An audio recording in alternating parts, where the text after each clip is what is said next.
All right. It says we are live, so good evening, and welcome to another episode of the Classic Wrestling Show here on the Unloaded Media channel. And tonight, as always, we have so far with us the kingpin of crime himself, David Bowling. How are you tonight? Yo,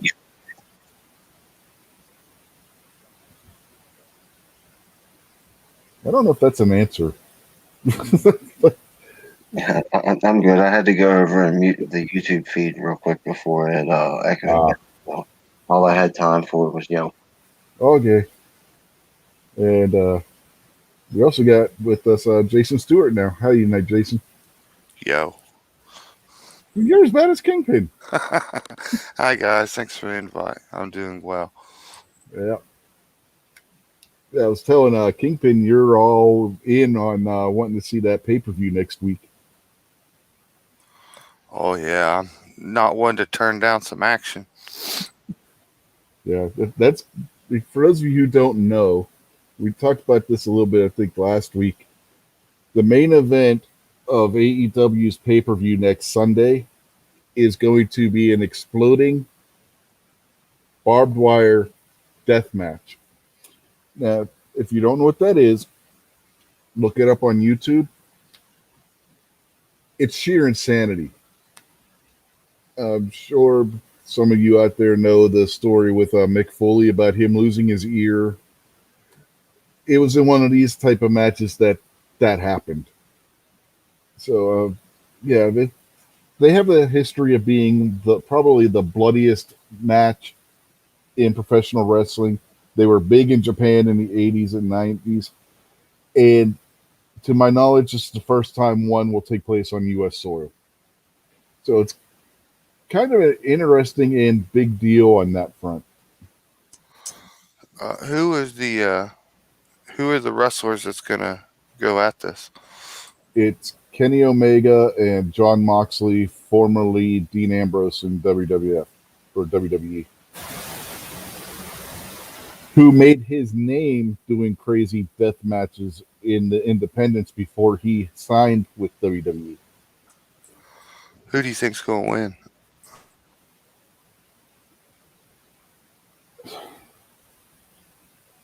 I don't know, honestly. Um, I got a feeling it's going to be Omega just because of the storyline, but it could just as well be Moxley. But it might not be Moxley because of outside the ring stuff. His wife's pregnant. She's going to be giving birth soon. He might be taking time off, so he might not win for that reason. But in either case, it's going to be sheer insanity.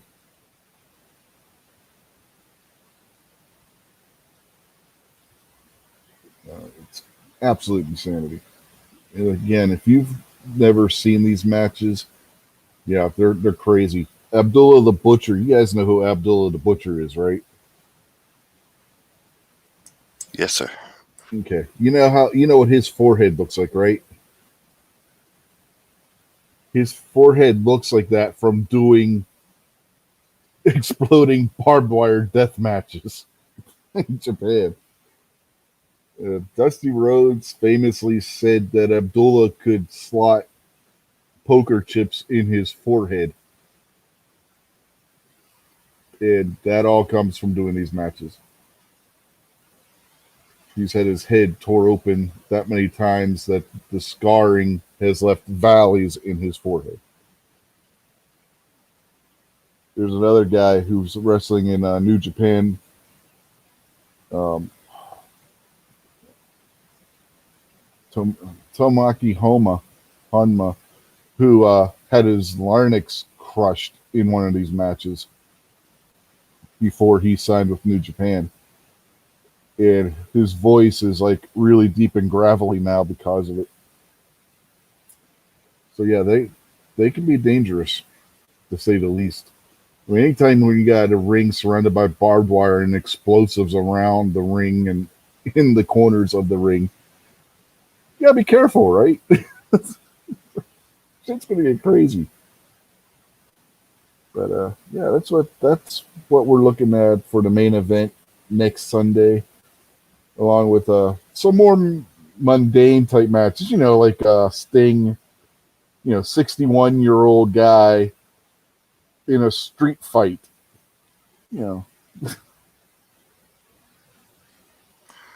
Sting is gonna be on this, huh? Yeah. That's cool. Yeah, him and newer guy Darby Allin, who is currently the TNT champion, which is like the mid-tier title in AEW, are going to be in a street fight against two guys that are managed by Taz. One's Brian Cage, who's a beast. This guy is literally just a beast of a human being. He's remember how Scott Steiner was built? Oh, there's nobody finer than Scotty Steiner. Okay, Brian Cage is about the same size as Scott Steiner and 5 times as agile and fast. This guy does moves like Rey Mysterio.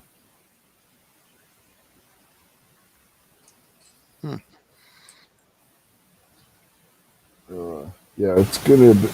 So that's what Sting is getting himself into, and I don't know, man. I don't know. Sting in a street fight, something just seems wrong about that. Him being 61 years old and having been on the sideline for the last 3 or 4 years now because of a neck injury. I don't know if it's a good idea. I just let the young guy do most of the work. Well, a street fight is going to be a tornado tag. It's not like Sting's going to be on the outside of the ring in the safe area. You know what I just think it's a little on the crazy side. But the rest of the matches are going to be pretty mundane stuff. You get a regular tag title match, the Young Bucks defending their tag team titles against who the hell are Chris Jericho and MJF. So, Jericho's not exactly a spring chicken anymore either. He just turned 50. Hard to believe Chris Jericho's 50 years old, isn't it? That does sound a little stunning. I would. Oh, geez. Yeah, I wouldn't even have guessed in 40s yet. Yeah, he's 4 years older than I am. Well, a little over 3 years older than I am. But yeah, he's turned 50, and he's been in the wrestling business for over 30 years now. Jesus Well, Christ. I guess so. Time flies. I know, right? It's like the mid-90s was just yesterday. Hell, I remember watching him, and don't remember, it was some small federation that every so often we would get on TV before he even joined WCW or ECW. I think he was in ECW before he was in WCW. But yeah, I mean it's just crazy to think that Jericho's been doing this that long. It doesn't seem like Sting's in his 60s either, for that matter. To be honest. But yeah. I mean, if somebody would have told me that Sting just turned 55 or something like that, okay, I could believe that. But damn, 60s? The Undertaker, he's in his 50s. It's crazy, man. People we watched as kids are getting old. That means we're getting old, you know that? Nonsense.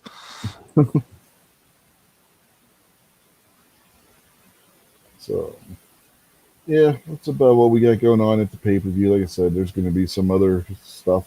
There's a few other matches, but those are the main 3 on the card so far that they've announced. It's going to be the Young Bucks defending the tag titles, then the street fight with Sting, and then that absolute insanity of the main event. So what exactly is exploding? There's going to be areas outside the ring where underneath, they put the mat on the floor that's going to have some kind of explosive underneath there, which basically is probably going to be like weak tanner, right? Mainly for the pyrotechnic effect, where if you step on the wrong spot, it'll go boom, but it's not going to be, if done right, something that's going to injure somebody. And then the corners inside the ring, if you get whipped into the corner might explode.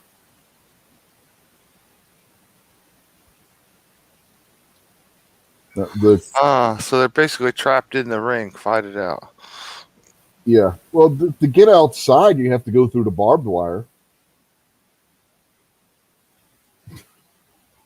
The craziest one of these that I can remember, you know how historically they would flood the Colosseum so they could have mock naval battles in the Roman Colosseum? Uh-huh. There was a stadium in Japan where they did that. They flooded the stadium, had one of these rings set up in the middle of the stadium floating, and then they had like what looked like naval mines around the ring.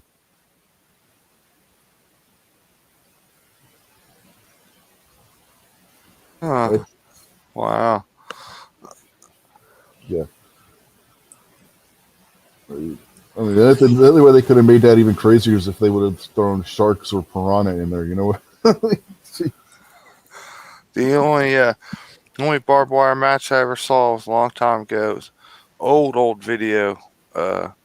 Dusty Rhodes was in a barbed wire match that I watched.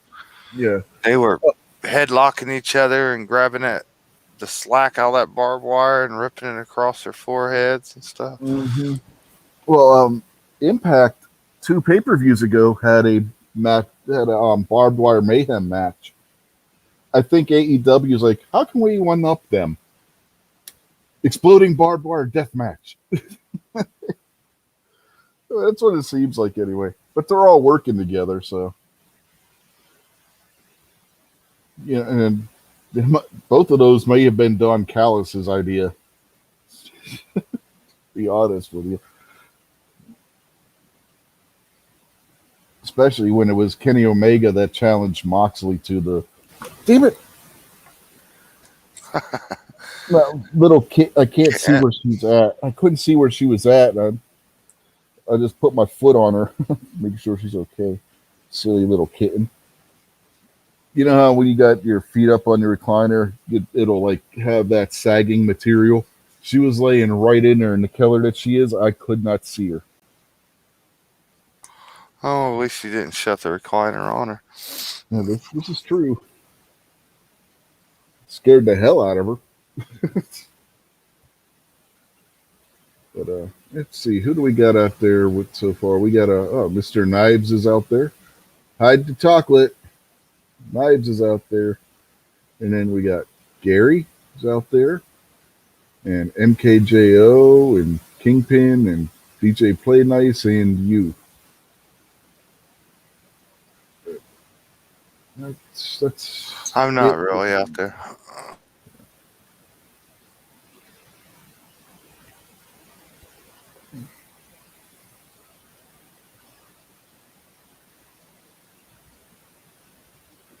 Alrighty. So, another AEW news. They stole somebody from WWE. The Big Show has signed with AEW as a wrestler and an announcer. Well, it's the Big Show. I always liked him. Yeah, he's going to be using his real name, apparently, from the announcement. So, and mainly he's signed to do this new show they're going to be doing on Mondays on their YouTube channel. Him and Tony Schiavone are going to be the announce team. And every so often he'll be doing a match. So I'm wondering if with Wednesday, the main event for the Go Home show for the pay-per-view, the main event is Cody and some chick I never heard of against Shaq and some other chick I never heard of. Now, a couple years ago, they were planning a thing where the Big Show wrestled Shaq, but it never came together because of injury and other reasons. So I'm wondering if one of the reasons why he signed with AEW was possibly to do that angle for them.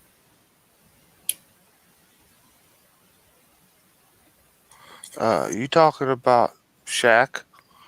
The real Shaq? Yeah, Shaquille O'Neal. Yeah. Yeah.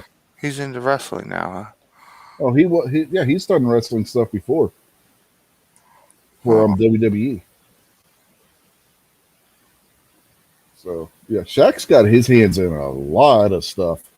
He's a cop in Miami. He's on the board of directors for Papa John's. Yeah, He's yeah. a talent agent.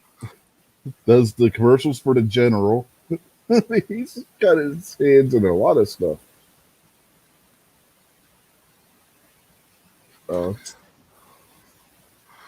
Yeah, it probably ain't easy being a billionaire. Have you ever seen his house? I bet it's big. But the doors are tall. It really isn't all that big, the house itself, but he's got a huge garage. I bet he's got a big kitchen too. No, the kitchen's actually normal size. It's crazy when you look. He's been on that show Tanked where they go in and do the. Oh yeah, I saw that. Yeah, they moved his entertainment center out, and there wasn't no painted wall behind it. Yeah, but they were building. They were building him a fish tank and stuff, but the actual house wasn't that big. What makes his house, from the outside, it looks huge, right? It's mostly a garage and a gym. The actual house that you would live in isn't much bigger than what a normal standard house would be. Shaq knows how to keep it simple. He's got a ton of cars. Expensive ass cars too.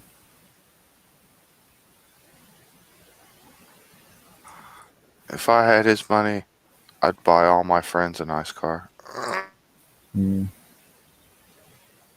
What's crazy is he was letting the guys on Tank drive his Ferrari. I forget which one it was, but it was an expensive one. He's letting them just go in and drive it.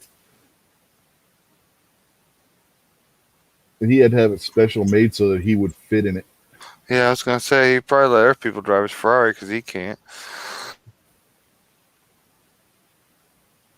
Well, we got a question out there. MKJO wants to know, didn't Lawler used to take a match once in a while when he announced an announcement? He was still taking matches in the 2000s. Yeah. We talked about it a couple weeks ago. Maybe it might have been last week. Lawler still wrestles for his own promotion. Even though doctors basically tell him not to, he does it anyway.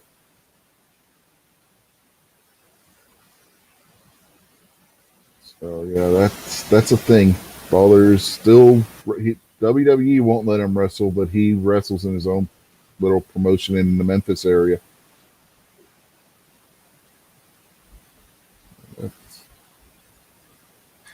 He is the king. The king of what? I don't know.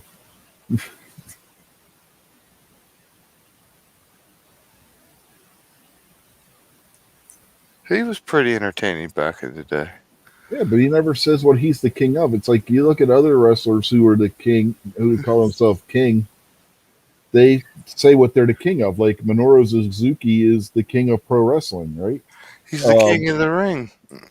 No, Lawler never tournament. Booker T was king of the ring. Hulk Hogan was king of the ring. Wasn't he? Did Hogan ever win king of the ring? Shit, no, I don't remember. Jim Duggan won king of the ring. Savage won king of the ring. Did I mention Booker T already? I think I did. Yeah, five times. Yeah, five times. Yeah. Austin was king of the ring, but Jerry Lawler never was. He never won that tournament. He was just the king. I mean, some people will say he's the king of Memphis. So maybe that's what he's the king of. Let's see. Oh, we got Mystic and Buck out there now too. Hi guys, gals.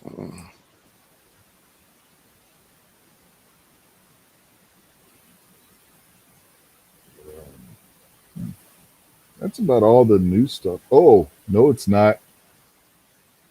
Last night, live, the first match ever to be live on New Japan Strong, Jon Moxley defended the IWGP United States Heavyweight Championship successfully against Kenta.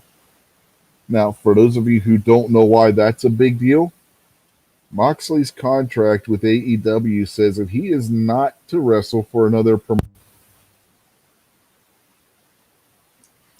Oh, we lost you for a second, Rich. Oh, shit. I hit the mute button. I accidentally hit the mute button. You said his contract didn't allow him to, and then bam, you were gone. Yeah, I accidentally hit the mute button on my headphones. He's not allowed by his AEW contract to wrestle for another promotion on U.S. soil. NJPW Strong is New Japan's U.S.-based wrestling show. And last night, live on that show, first time again that show has had a live match. Moxley defended the IWGP United States Heavyweight Championship against Kenta. Kenta, for those of you who don't know, is Hideo. You may know, some of you may know from when he was in NXT as Hideo Itami.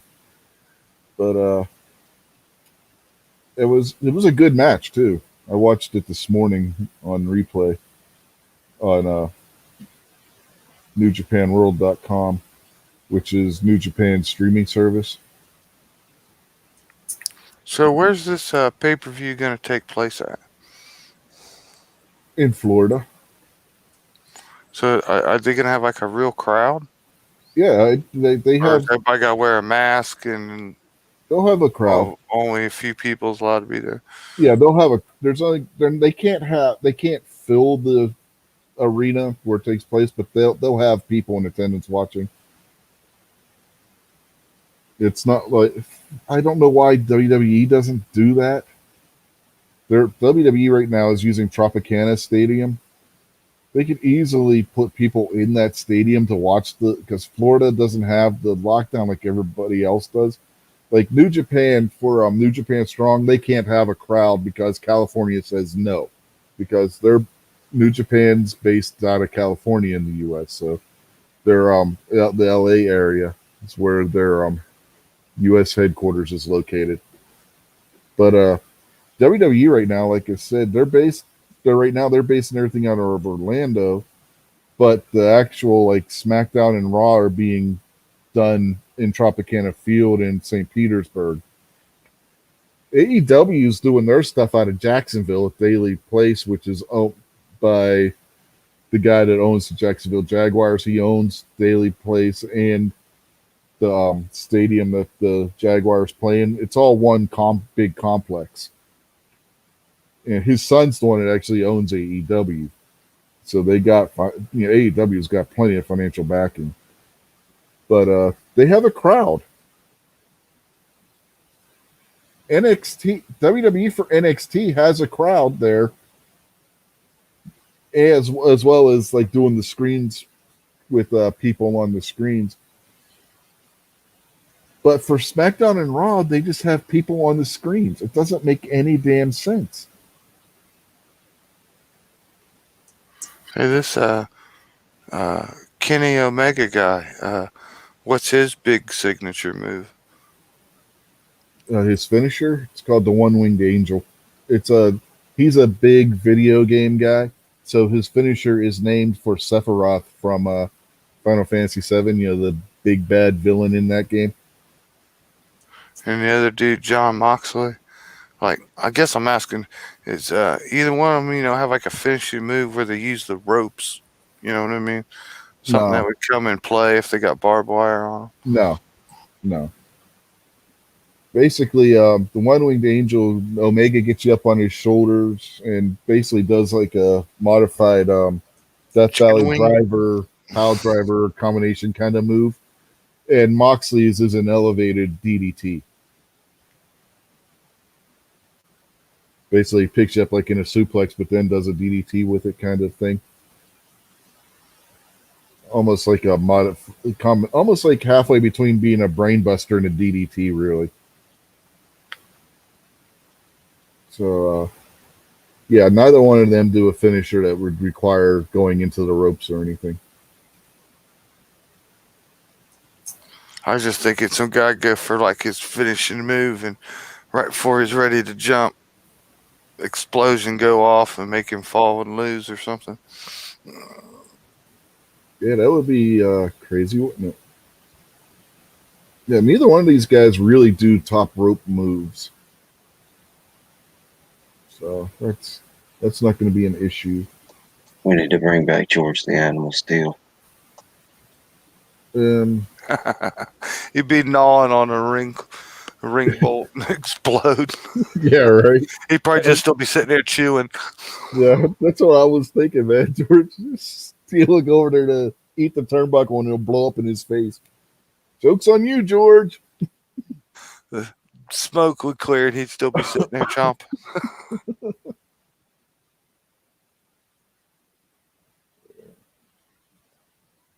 Yeah, so that's what we got going on this week as far as between Impact, New Japan, and AEW. Oh, no, there was one other thing. I forgot all about it. Impact is setting up, we talked about it a little bit last week, how New Japan tag team Finn Juice, which is Juice Robinson and David Finlay, who is the son of Fit Finlay. Do you remember Fit Finlay, Jason? The Irish guy? I'm not familiar with him. Did he have any other names? Nope, he just went by Fit Finlay. That was what he always went by.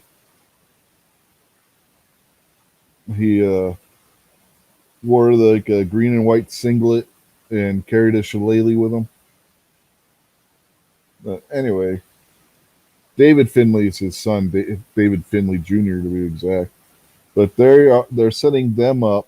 They're former IWGP Tag Team Champions. They won the 2019. Oh shit! What the hell do they call it? They won the New Japan's Tag Team Tournament, which right now the name of is escaping me. World Tag League, that's what it was. They won that in 2019. So they're one of New Japan's top tag teams.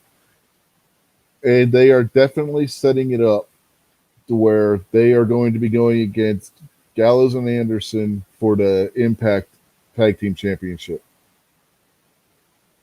Gallows and Anderson are former IWGP Tag Team Champions, former Tag Team Champions in WWE. So they're another world-class level tag team, and they're having these two tag teams as part of the working relationship between these three promotions to where, the team from Japan, even though they're both Americans, is taking on the Impact Tag Team Champions. They pretty much verified that this past Tuesday on Impact. So, for those of you who've been following the show, you know what's going on with Impact in New Japan and AEW and possibly the NWA. It's an interesting time to be a wrestling fan right now.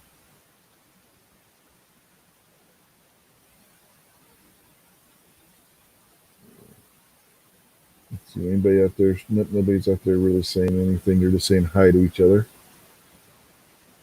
What's the chance of,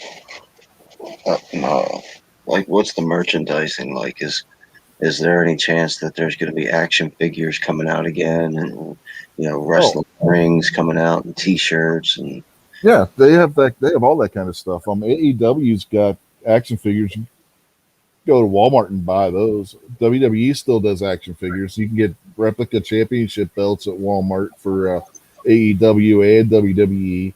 They each have a wrestling ring and T-shirts. Yeah, they all sell T-shirts. Well, yeah, the T-shirt thing is. I mean, that's every stadium.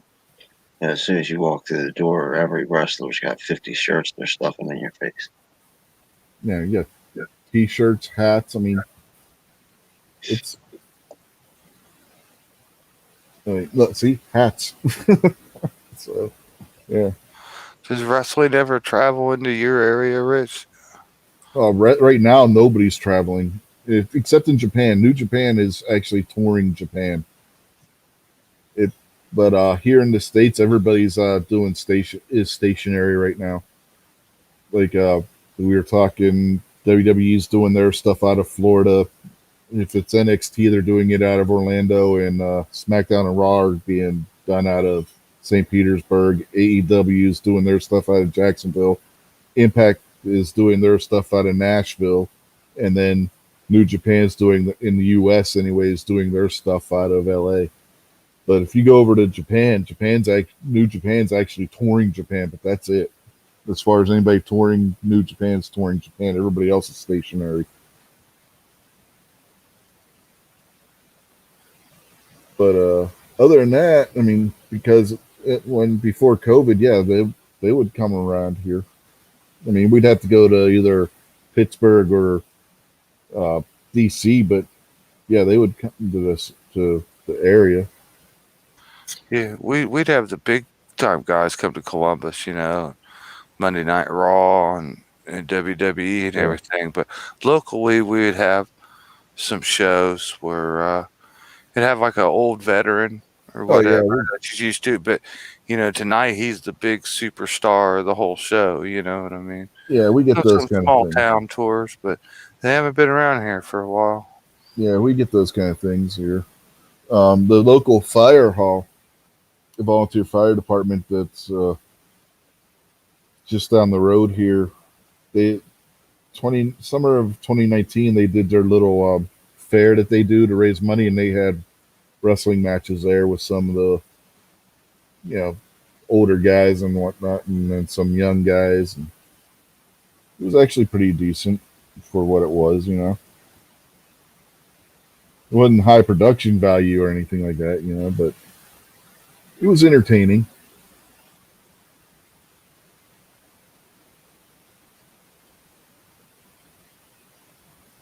Yeah, we got an arena probably holds, I don't know, 3,000, 5,000 people.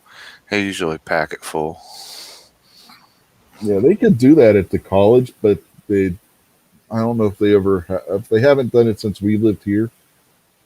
They said there's a couple of fire halls though that have done wrestling matches with the little local promotion that they got around here, and sometimes they'll have like Kevin Nash was at the one event, and so I mean you get some of the big name guys, even though it's like the matches are in a fire hall that holds maybe 500 people, but yeah, it's an interesting dynamic because you're actually more apt to be able to interact with the wrestlers in that environment than you are in the big arena environment. You know what I mean?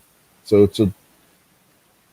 it's like when you go to a club and watch a band compared to going and watching that same band when they're doing an arena tour. You know what I mean? It's a different environment, which it adds a different element to the show. We used to have a local wrestler that was always at the local events, but he lived in another little town that was about, I don't know, 5, maybe 8 miles away. He would jog from that town to my town for the wrestling match, do his show, and then he would jog back home. I mean, he's physically fit. I mean, yeah, Buck's saying he doesn't have any internet but his phone right now. You can, if you have wireless on your desktop, Buck, you can actually set your phone to be a hotspot, and then you can use your phone's internet on your computer. You could also tether the phone to the computer too by plugging it in, and you go into tethering and do that. But there's I don't know what kind of phone you have, so I don't know where to tell you to do it. But yeah, if you look in your settings, go through the settings. It's usually I think it's in the connections area. You should be able to have a option to turn your phone into a hotspot. Yeah, just swipe down from the top. It should be one of the hot buttons. It depends on what phone you have. Like on my Galaxy, that's not up at the top. You actually have to go into the settings to do it. But yeah, and then I don't know if I sent him a link anyway. I could send you a link and you could try doing that. I've done it with my computer before, where internet was out and I used my cell phone to do it. My wife's got a habit sometimes where she forgets to pay the cable bill, and then all of a sudden you don't have cable anymore. So, yeah. I just want to go on record and state that I have nothing to say or do or opinion about anything that Rich's wonderful, wonderful wife has done with her bookkeeping. So that's all Rich, not me. Uh-huh. When Rich has her distracted and she forgets to pay the cable bill, Rich's fault. Oh. Uh-huh. I see how you guys are. Didn't have time because he's too busy doing Rich's stuff while he plays on the internet. Uh-huh. Yeah, I see how you guys are. I see how this works. Well, it's respect, man. Like, look, even on the Sunday show, I don't bring up the topic I'm not allowed to bring up when she's around because she doesn't want me to bring it up. So I don't bring it up when she's not around. As soon as she leaves the room, I bring it up. But yeah, that's plain old-fashioned respect. Well, you don't have to kiss her ass right now, Kingpin. She's not in the room. She's in bed for work. Well, no, she's in bed because she's been up since 3 o'clock this morning. She's been up all day paying bills.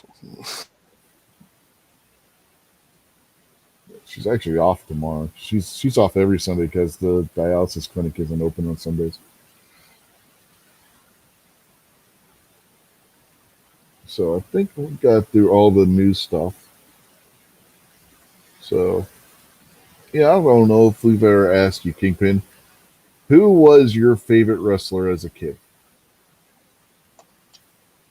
Oh, right off the top of my head, I would have to go with Hulk from the Road Warriors, with Animal as a very close second.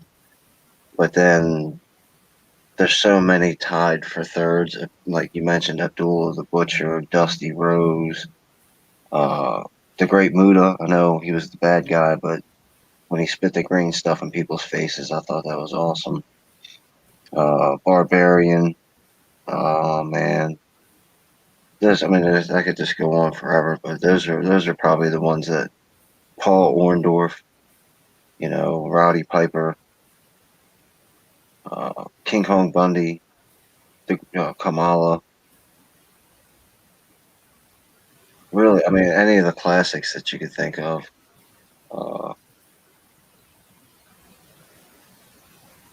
Who else? Tito Santana. I didn't really like Tito Santana that much, so I could probably bump him off the list. He was kind of annoying.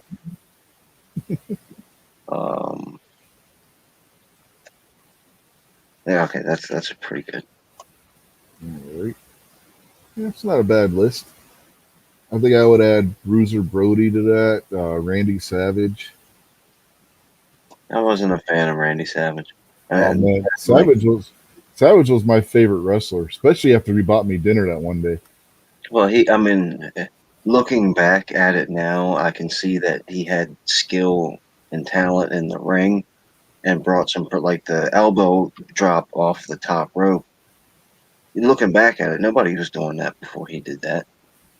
So you can appreciate it more. But at the time, the whole snap into a Slim Jim thing, I wasn't feeling the character. I didn't like it. Him and the Ultimate Warrior were, I know it's kind of blasphemy to say they're the same character, but to me, they were almost the same character.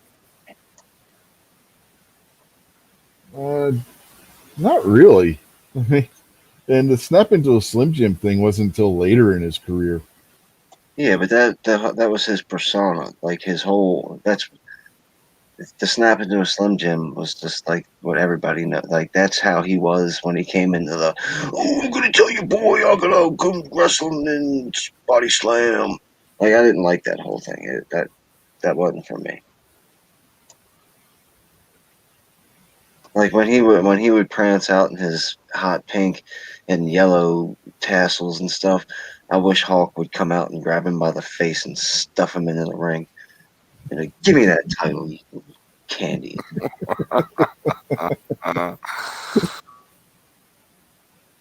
Savage was a real world class athlete. I don't know.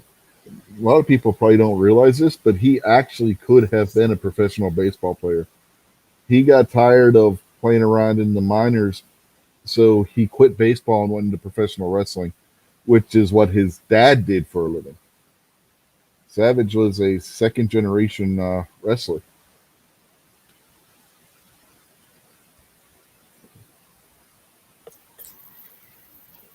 What about you? Savage was one of my favorites when he came along. When I was real young, of course, like my first favorite would have been Hulk Hogan and Ric Flair. And Savage came along. I kind of liked Savage the best, and kind of liked them all. I liked the Hart Foundation, like Bret Hart, like Shawn Michaels. But then in the '90s and early 2000s, when stuff got kicking, man, Stone Cold was an awful good character. Uh, uh, I mean, he's got to be one of my all-time favorites, even though I wasn't young when I started seeing him. But uh, I'll go with Stone Cold as my favorite all time, followed by Ric Flair, and then probably the Macho Man. Never really got to watch like Jesse Ventura or any of them guys like that. And I liked Roddy Piper, but only got to see him like wrestle once a year or whatever by the time I started watching.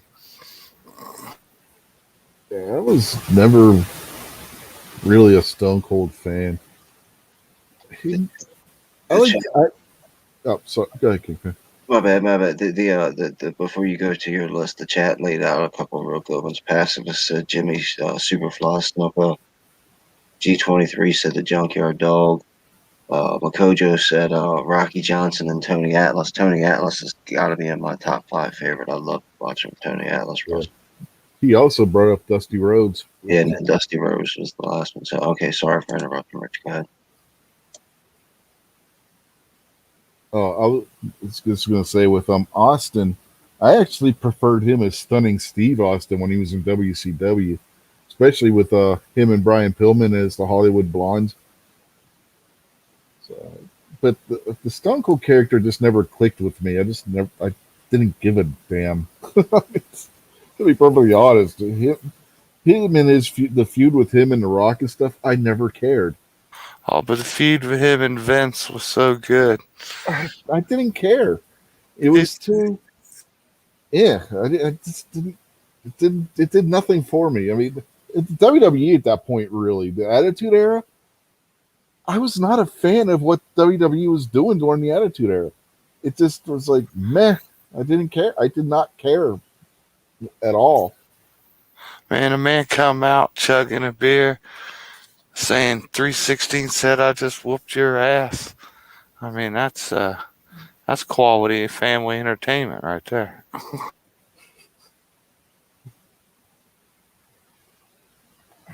I don't know. Just something about it. I just meh. Look, man, it's always good to see Stone Cold bust Vince one, man, or knock him out or do something. You gotta love it whenever Vince takes something. Well, instead of dumping all over Jason's list, let's get your list, Rich. Come on. I'm not dumping on his list. I was just never a fan of Stone Cold. Just like you said, you were never a fan of Savage. I was never a fan of the Stone Cold character. Hey. It's different when I do it. I'm a Democrat. Oh, it's different when you do it. Okay. Sure. This is old-fashioned double standard. Uh-huh. Kingpin's a liberal. Hurry up and give us your list before they shut the internet off. It's good to be the My king. list. My list, well, I think I already stated who number one would be. But well, number two, even though he wasn't around all for a very long time because of an automobile accident, would be Magnum Ta. Oh, yeah, Magnum Ta. Yeah. Number three, Brody. That guy was a beast back in the 80s before he was murdered. Let's see. Who else? Well, you see my icon, right? My avatar. Yeah. Put those two guys in whatever order you want for 4 and 5. Probably the greatest tag team ever in professional wrestling. You remember Bill and Randy Mulkey? Yeah, we've talked about the Monkeys before, and their match against the Gladiators. They were the greatest wrestlers ever. You can't have a wrestling conversation without somebody bringing up the Mulkeys. Like, they meant so much when you look back to it. What they mean to wrestling. You know, they've got to be the greatest tag team ever, the greatest wrestlers ever. I remember seeing him win. Yeah, never got to see that. Yeah. A guy picked up one of them and like body pressed him, up over his head. Yep. And one of them the other Mulkey brother, it was on the mat, but he was like getting up on his knees after being beat up. And the guy holding his brother up there above his head tripped over him, and he fell down on top of him. Yep. 1, 2, 3, and they was winners. Yeah, that was great. They were calling these two guys. They were masked wrestlers. They were wearing bodysuits, so you couldn't tell who they were. Right? They were calling them like the former Australian tag team champions and all this other crap. And they said their name was the Gladiators. Michael Fitzpatrick and Patrick Fitzmichael. But it was great. It was great. They gave the Monkeys a win, and Arn Anderson has said on his podcast that was done for the fans, for them supporting the Monkeys every week, loss after loss after loss. That they finally decide, the guys doing the booking were like, let's give them a win to reward the fans for supporting these guys and being behind them all this time. And that's what happened. And it happened on TBS on the 6:05 Saturday night wrestling show. Georgia Championship Wrestling? No, it was World Championship Wrestling at that point. Oh, yeah. Remember when they just had like the bleachers on two sides of the ring and they had like 10 people and they spaced them out like they had COVID back in the day? Yeah. But the Monkeys won and the crowd just went nuts. All right, Rich, go ahead and finish your list so we can tell you how wrong you are. Oh, or where was I? I just did 4 and 5. But yeah, there's so many that could go on this list. I don't even know where to go with the rest of the list. All right, let's have that. Kenny Omega's got to be on the list. I'll put him at. I'm going to move number 3 and everybody else down, and I'm going to put Omega in at number 3. He's the only wrestling T-shirt I own right now is a Kenny Omega T-shirt, so he's got to be up there towards the top of the list. All right, how about this angle? The wrestler will go top 3 or however many you want to list, but 3 is good enough, I guess. Least favorite wrestler of all time. Least favorite? Oh, good Lord.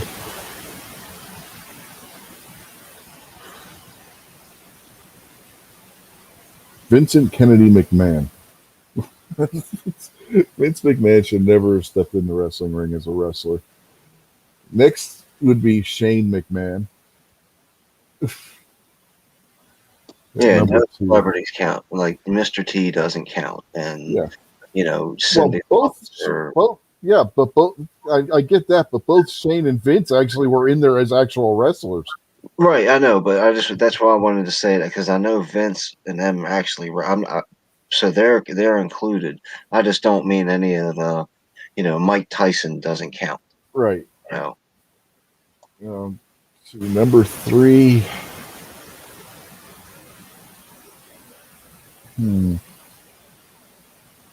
Barry Horowitz. I never liked that guy. He always. The only time Barry Horowitz, I think I cheered for Barry Horowitz was when he was in that feud with Jesse Ventura. Horowitz was just an annoying son of a bitch, which is what his character was supposed to be. You weren't supposed to like Barry Horowitz, except for in that feud with Jesse Ventura. So yeah, I'll put them in my top 3. For some reason, Barry Horowitz just jumped right in my mind as a guy that I did not like. So.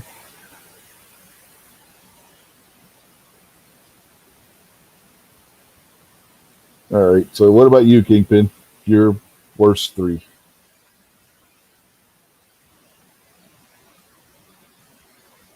Number 1, hands down, Goldust. Period. Let me rephrase that. 1 through about 5,000 is Goldust. Now I got it. Okay, we got to clarify that. You mean just the character Goldust or Dustin Rhodes in general? Well, 5,001 is Dustin Rhodes. So it depends on how you want to put it. Now, Goldust is the character, absolutely, hands down. With the asterisk that I was never a fan of Dustin Rhodes anyway, but I could have did with or without Dustin Rhodes. Goldust specifically, worst character ever.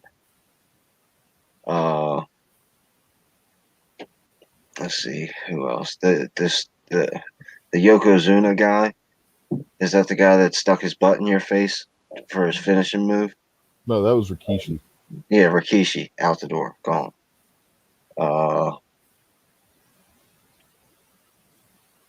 Man, this might be controversial, but it's the one that just popped into my head, so I'm going to go with it. The Ultimate Warrior.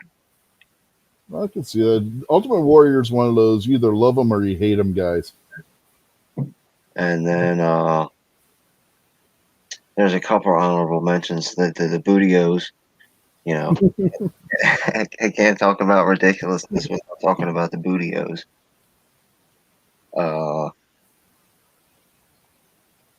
I don't know. I'll chime in on a couple other as they pop into my head, but hands down, Goldust, worst ever. Now,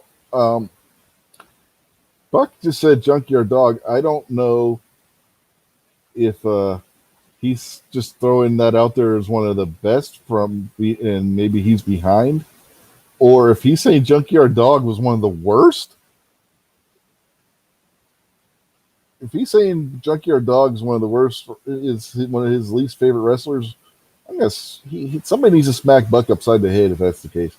Well, I don't know. If Jason doesn't mind, maybe have a little sidebar about what makes you think that Junkyard Dog was that great of a wrestler.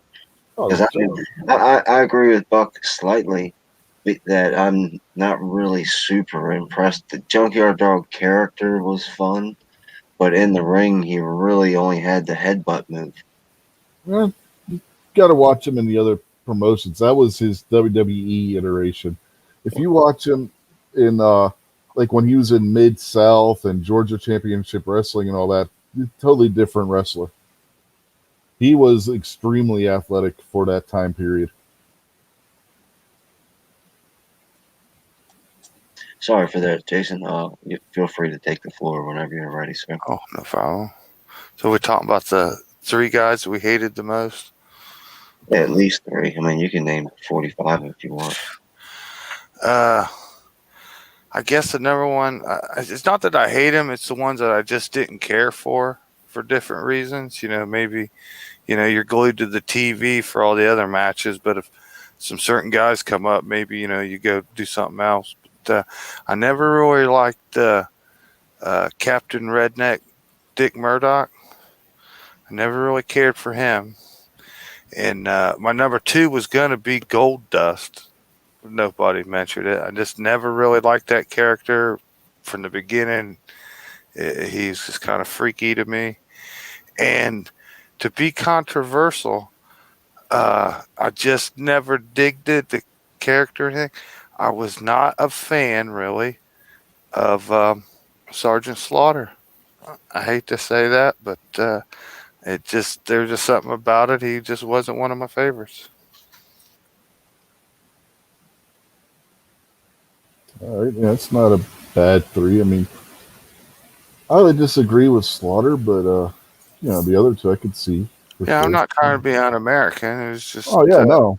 it just didn't click for me. Maybe I was just I wasn't young enough, you know what I mean, or was just getting to be a little older or whatever. And Yeah. he just wasn't in my he just wasn't in my all-American hero deal. Right. Well, the time period you said you started watching too, you didn't see Slaughter when he was in his prime.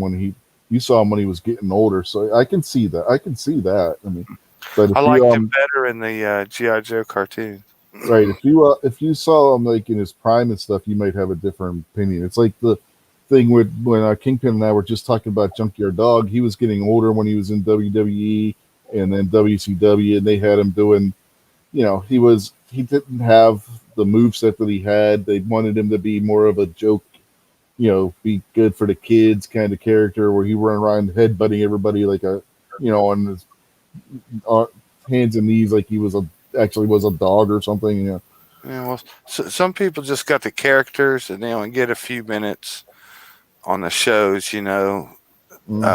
But, then all the truly big classic guys, they all have personality, to go along with their character. So yeah, and that's like I was saying with Junkyard Dog. If you look at him when he was like in Mid-South and Georgia Championship Wrestling, it was a totally different character than what you saw him as in WWE, where he was actually allowed to do stuff and not just be the go out there for 5 minutes, headbutt somebody, get on your hands and knees, headbutt him in the head a couple times and pin him kind of thing. You know what I mean? When he was actually able to show what he was able actually to do in other promotions, Junkyard Dog is an all-time great. How did the sequence go, Rich? Did Sergeant Slaughter beat Bob Backlund for the world title, and then the Iron Sheik beat Sergeant Slaughter? No. Beat Iron Sheik, or did Iron Sheik beat Bob Backlund? Iron Sheik beat Backlund. Okay, and then Hogan beat the Iron Sheik. Right. Yeah. When Slaughter didn't get the world title till years later off of Hogan, when when they had him where he sided with Saddam Hussein during Desert Storm. Yeah, he was the bad guy for a little while. Yeah. Which is funny because that was right after his run as a character on G.I. Joe that Jason had mentioned earlier. See, I told you, man, that guy was a bad guy. Well, Slaughter started his career as a villain.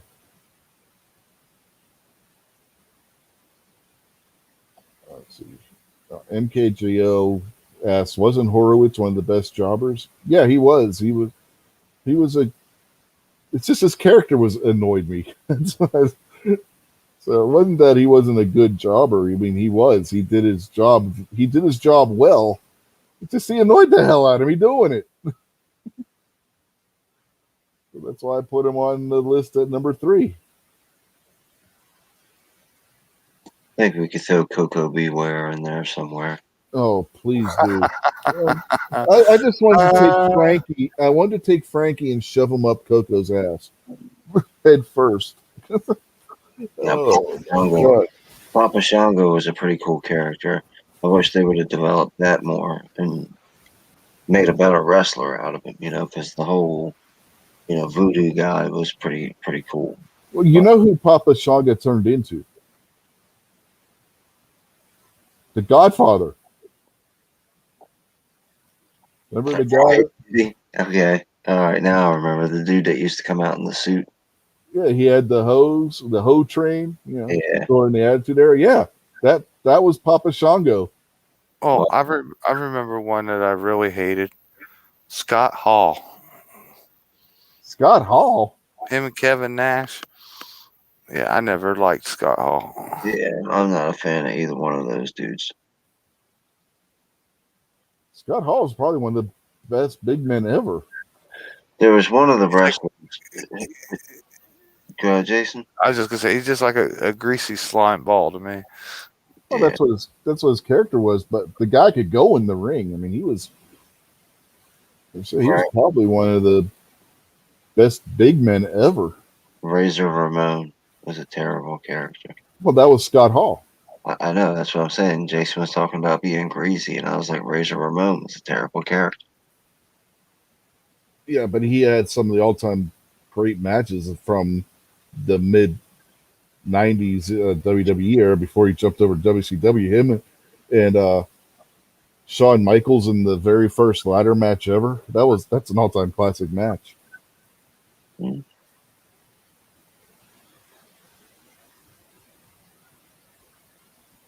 The Sheik was horrible. Now, are you talking about the Iron Sheik or the actual Sheik from the 60s and 70s G23? Because there's been like 3 or 4 different guys with the name Sheik. I just want to make sure we got the right guy. His next comment gets 55 consecutive thumbs up from me. Scott Steiner and Rick Steiner, the college wrestling brothers. I could deal with that. Big Papa Puff. Ugh. I say holla if you hear me. Holla if you hear me. The big bad booty daddy. Holla if you hear me. Yeah. Yeah, Scotty Steiner, when he was Big Papa Pump, was kind of annoying as hell. All right. Kurt Angle, go. Kurt Angle won an Olympic gold medal with a broken neck. What's that got to do with the Kurt Angle of the wrestler? I'm talking about the wrestler. Well, that's all you need to know about him. I mean, that guy could tie anybody in the ring into knots. And there was nothing if he wanted to, and there was nothing that any of them could do to stop him. Yeah, but then he could get sued for hurting somebody. I'm talking about. I'm talking actual wrestling. Well, no, but wrestling is not real. And Kurt Angle had plenty of opportunities to join the UFC and back up some of that trash he was talking, and he never did get any fights as far as I understand.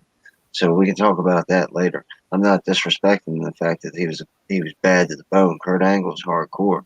I just want to know what do you think of the character in wrestling? Do you think it worked or was it stupid? I would say it worked. He's in the Hall of Fame and he won umpteen championships. He sold a ton of merchandise. I mean, but as a wrestling fan, what do you personally think? Like, I don't care what people buy mumble rap by the millions of dollars worth every year, and that stuff sucks. I'm saying he was one of the all-time greats. That's what I'm saying. Yeah. All right, I just didn't know, but I didn't pay attention to him in wrestling. I just thought he was kind of a chump because he always talked trash about UFC and then never got in the ring. I look at him as about like medium grade. He wasn't bad, wasn't good. He just in the middle. Yeah, here's the thing with him in UFC. Because of the neck injury he suffered in the Olympics, he could never get cleared to do actual UFC fighting. They would never have cleared him, not with that neck injury. There's a couple of names out in the chat. MKJ, Makojo or MKJO says the One Man Gang. I thought the One Man Gang was a decent character, and then $1 Million Man, Ted DiBiase, pacifist, says he's the worst. I didn't like the $1 Million Man. I liked him with the mic in his hand, talking trash, but he never really impressed me in the ring. Again, he's another one of those guys where WWE, they didn't let him do everything he was capable of. That's one thing you will see with the 80s in particular era. There's a lot of guys that they had that before they got there were much better than what you would think they were from just watching them in WWE and WWE/WWF, because that's what they were at the time. Because they wanted to script everything, and Vince McMahon had to micromanage everything so much that he would literally control what moves wrestlers did even back then, to where most wrestlers in WWF were not allowed to use their full moveset. So it hurt a lot of people's impressions of these guys. If you watch Ted DiBiase again when he was in Mid-South, he's a totally different wrestler there. It's crazy the way Vince McMahon micromanaged everything and, you know, told everybody what they could do and couldn't do. It's crazy. What's his name? MKJO says Earthquake was weak. What was the natural disasters? Yeah, him and Typhoon. And then Typhoon or whatever. Yeah. Boring. Tsunami. Yeah, they were dumb. Remember, Typhoon was Tugboat before that, and then when he went to WCW, he was the Shockmaster. You know, the guy who tripped over his own 2 feet making his first entrance. Now, how about wearing the bedazzled Stormtrooper helmet? Going back to the opposite end of the spectrum, go from the bums back to the great side. Captain Lou Albano and the original Samoans from like the 80s, you know, the two Wild Samoans, yeah. And then even after that, the Samoan SWAT team wasn't too bad either. Yeah, here, little factoid for you. One of the guys that you put on your worst list was a member of the Samoan SWAT team. Who's that? Rikishi, the one that did the stink face that you said. Okay. Little Rikishi was better. Big fat Rikishi later on in life, not so good. Yeah, but I just thought that was interesting. You put him on as an all-time great as a tag team in the Samoan SWAT team, and then as one of the worst when he got older. Yeah, that's I'm defining characters, so it's not the person, you know. Oh no, I know. I just thought it was funny. That's all. What was up with Captain Lou and the rubber bands, man? Have you ever seen anybody in your entire life I don't know. like that other than Captain Lou? It you know what? You remember it. Yeah. Yeah, plus when he was doing that, you know, Cyndi Lauper, you know, she had her hair colored like a checkerboard. You know, Lou Albano was doing that well before Cyndi Lauper. He was doing that shit in the 70s with the rubber bands. Right, that's what I'm saying. That was the thing, is that was the outspoken fashion. Like Rich was saying, you're talking about this rubber band hanging off my face. So that's why I have a rubber band hanging off my face. Yeah. And everybody out here is taking millions of pictures of me to see the rubber band on my face. Nobody knows you. They all know who I am. That's about the size of it. The rubber band, man. Yeah, man, I ain't rich enough to wear gold chains, but, man, I ain't poor enough to wear rubber bands. G23 says the Flying Hawaiian was great. Who's the Flying Hawaiian? Travis Pastrana. Is he talking about Snuka? Snuka wasn't Hawaiian. Did you just assume his ethic? No, because he's from Fiji. What about Ricky? So Pacific Islands ain't good enough for you, huh? Hawaii's not a Pacific Island? Yeah, Fiji and Hawaii are nowhere near each other. Assuming one's geographical location. No, not assuming, because it's specifically stated that he was from Fiji. No more Mr. Pineapple Head. It's just going to be Pineapple Head. He might be talking about Steamboat, maybe. Yeah, Steamboat was from Hawaii. That's what I'm trying to figure out who he's talking about. Don Morocco was from Hawaii too, but nobody would call him a flying guy because he was beat the crap out of you in 5 minutes and leave kind of guy. Yeah, Don Morocco was not a little guy. He was a big dude. I met Don Morocco in real life. That dude was freaking huge. Wasn't TJ the Flying Hawaiian? Who? TJ. Ain't that the guy who had the helicopter on Magnum PI? Oh, okay. Yeah. You can add Brutus the Barber Beefcake and the Honky Tonk Man to my not so favorites list. I got to meet Brutus the Barber, the little autograph section thing. I mean, I didn't have a talk interview with him or nothing, but got to see him. Him and Tiger Chung Lee. Yeah. MKJL asks, wasn't Don Morocco champ at one point? He was Intercontinental champion. He was never world champion. It was Morocco that Tito Santana beat for the Intercontinental title. And that dude was just huge, man. He was his chest was like the size of a 50-gallon drum. I mean, the guy was just big. Who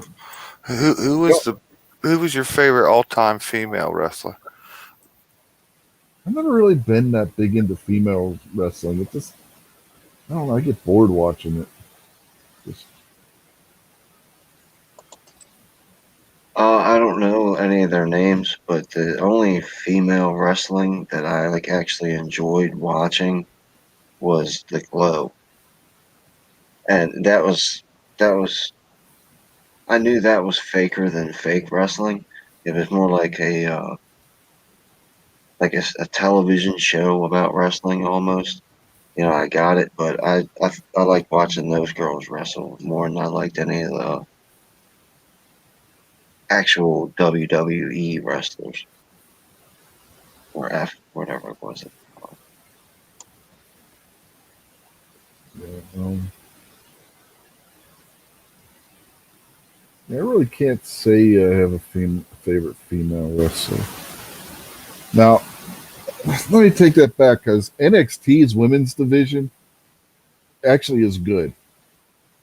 They actually, so I'm going to say Io Shirai, who is currently the NXT Women's Champion.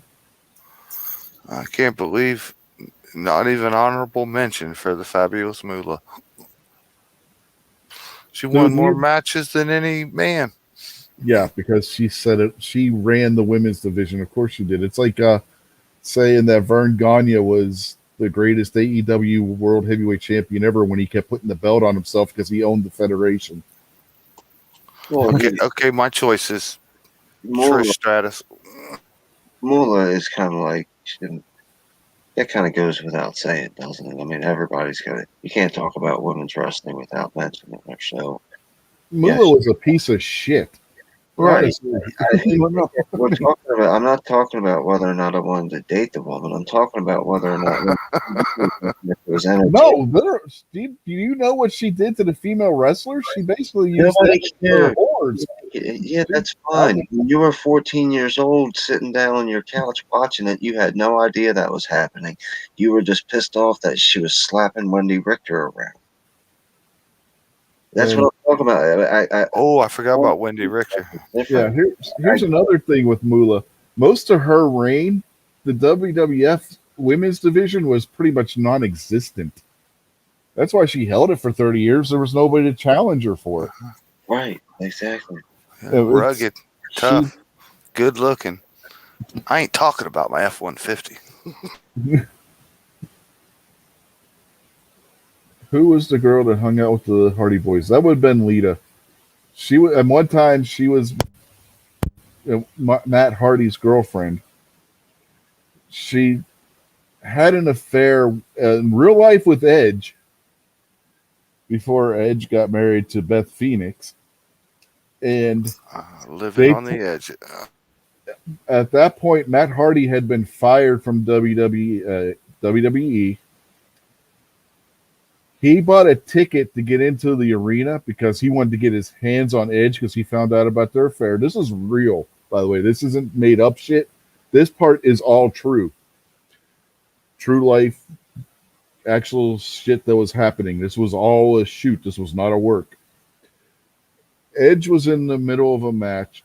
Matt Hardy jumps the barrier, goes in the ring, and starts beating the holy hell out of Edge. It got him his job back. And they put that into the storyline about the affair and everything. They actually took the real life drama that was going on between Lita, Edge, and Matt Hardy and turned that into a wrestling angle. Never let a tragedy go to waste. You know? Love at the workplace, man. Usually doesn't work out too well.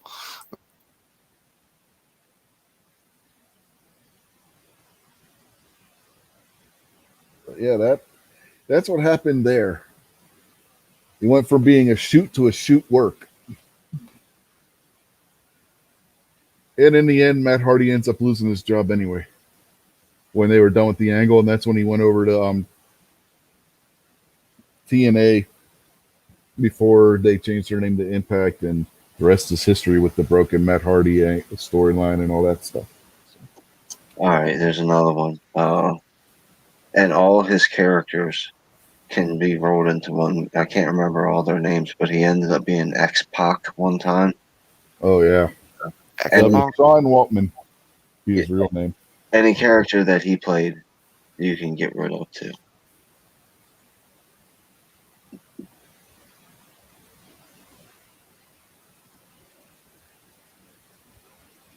I came to appreciate Shawn Michaels when I wasn't watching wrestling for the meme value of the Sweet Chin music. Yeah, Sweet Chin music, classic. Very, very dank memes came out of that era.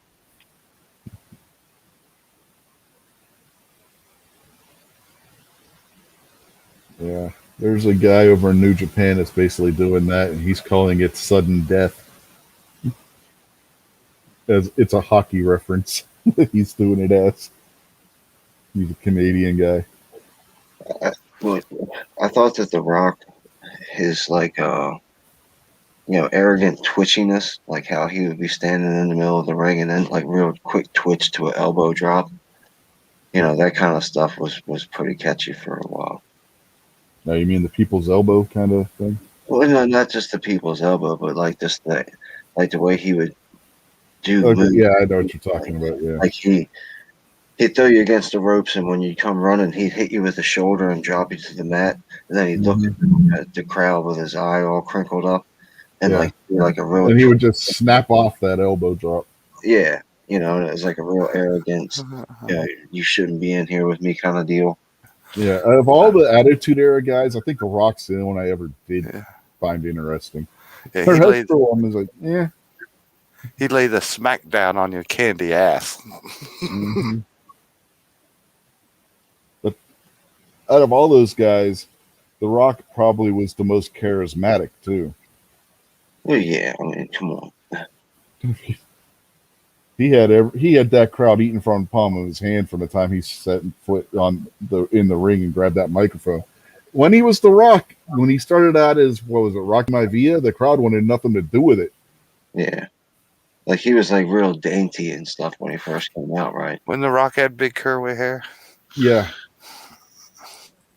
Die, Rocky, die was the chance when he would come to the ring. And then he joined the Nation of Domination and went from being Rocky to The Rock. I never really liked Triple H either, man. No. I think it was just like too big of a nose or forehead or something about the dude. It just never liked Triple H. I don't like him. He's got too big of a nose. He's a damn hard mark. Well, how is it cool that your entry into the ring move is you take a drink of water and spit it all over you? I don't know. He's got a drinking problem, man. Don't make fun. He's got a drinking problem. He can't swallow water. He's got to spit it out in the air. He's another one that's like greasy. Yeah, he's got that tick. It's like the guy that was Trump's defense attorney that every time he took a drink of water, he was putting his hand on his head. Come on, you telling me you guys didn't see that during the second impeachment? Oh, I didn't watch any of that stuff, man. I didn't watch 1 second of that stuff. Yeah, apparently, it's some Orthodox Jewish thing. If you're not wearing a yarmulke, you're supposed to put your hand on your head whenever you eat Yeah. something or drink something. But it was just weird, man. Every time this guy would grab his bottle of water and take a drink, he's putting his hand on his head. It's like, what the hell? Yeah, I don't want to rant about lefties right now. Yeah, that was just weird. But no, this was Trump, one of Trump's attorneys, and then like, what? I was watching Crowder when he was the first day of if he did a live stream for the first day of it, and he's like, "We ain't doing this again." But Yeah, like, I heard people talk about it, but I never looked into it. yeah, it was weird. I've known Jewish people, and I've never seen them do that. But apparently, it is an Orthodox Jewish thing. Where if you're not wearing the yarmulke, if you eat or drink something, you're supposed to use your hand and cover your head. It was like really weird. Didn't you watch the Cisco Kid? Go ahead, Jason. I'm sorry. Oh, I was just asking if you should have known that if you'd have watched the Cisco Kid. I'd seen the Cisco Kid, but I just don't remember him Gene Wilder doing that in the movie. He always had a yarmulke on. They don't care. Don't rationalize with the insane. It's a trap, always. Because if the guy made that up right then and there, because he's insane, and he's like, I'm starting a new religion right here in court, and this is going to be my thing. Well, no, the leftists would protect him from you, Rich, until you were poor and broke and living. No, they wouldn't. This guy wasn't a leftist. I'm telling you, Rich, don't listen to me, man. Listen to the depth of this understanding. All of that logic doesn't matter.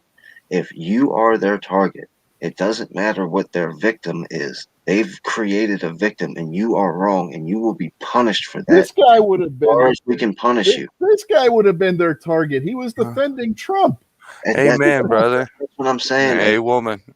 They don't care about attacking a religious person for doing his religious belief, but if we say that, yes, they do. Forever. If you're not Muslim, you know this. They will attack your religion. The only religion that's safe from the liberals is Islam. Go ahead, do it. Put out a video right now mocking the Jews. Go ahead, I dare you. Oh, people have NBC.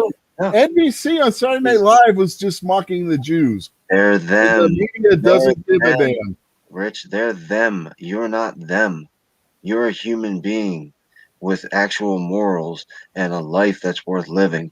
Those are the scum of the earth, dude. They will do anything, and they don't care. You do that, and they will blow your channel from here to China. You will no longer be allowed on YouTube because that's their rules for them. They can do whatever they want because what are you going to do about it? Nothing. You ain't going to do nothing about it. You're going to sit there and shut up, and you're going to do what I tell you. Or if you don't do what I tell you, I'll just delete your channel.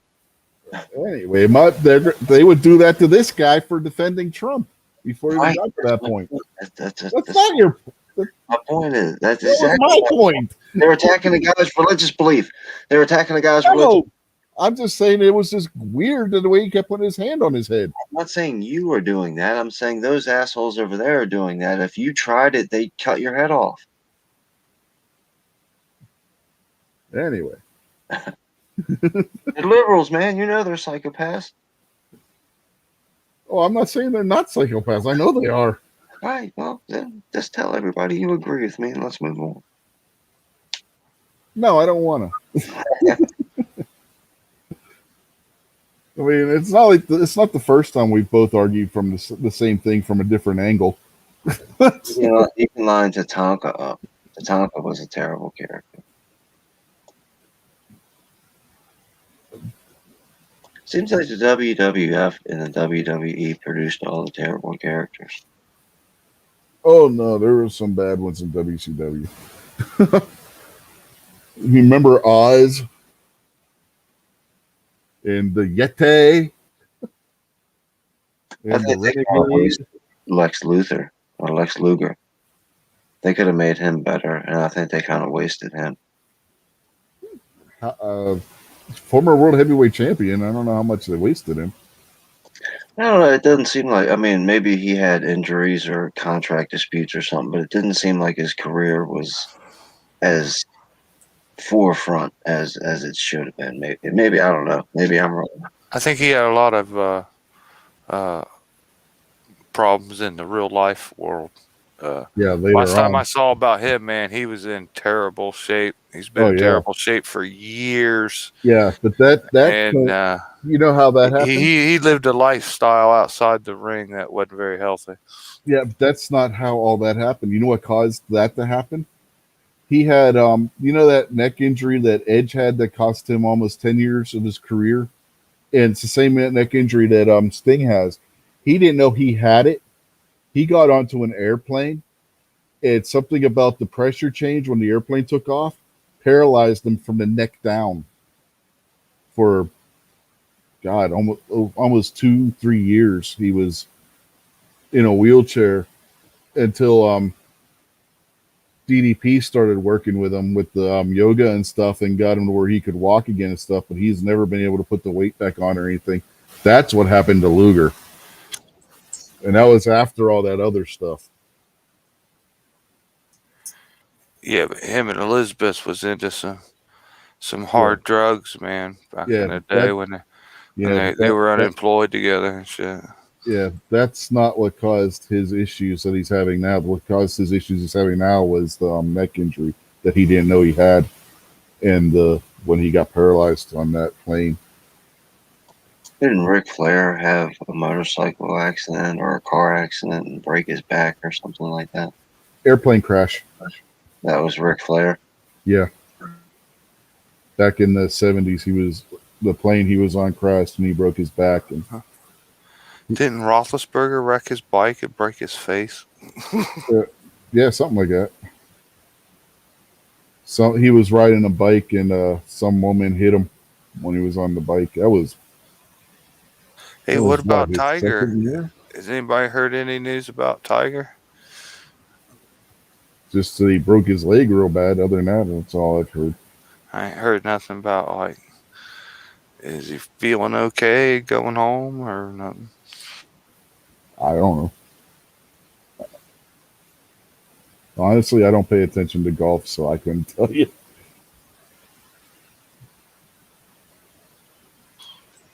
Yeah, I'm not the biggest golf fan, but you know he's going to go down as one of the all-time greatest all time. Yeah, you know, you hate to see someone's career cut short from injury or tragedy or nothing, but it might be time for him just to retire and go on that senior circuit and whatever. Hell, he's got enough money where he don't have to do shit anymore. Well, you know, it's time for him to go own golf courses, and they have, you know, tournaments and trophies and stuff in his name, and he's just celebrating, you know, giving the trophy to the young guy. Yeah. You know, it's time for him to just to move on in the sport. Yeah, Tiger Woods has enough money in the bank right now. He could go buy a damn NFL team and still have enough money to live extremely comfortably the rest of his life. So does his ex-wife. He's made over $1 billion playing golf. That's insane. His wife made a lot of money playing ball too. Well, yeah, he's made $1 billion since the divorce that she never got a chance any money, any of that money. She everything he made before that, you know, she got her fingers into, but he's made over $1 billion since that divorce. It's crazy.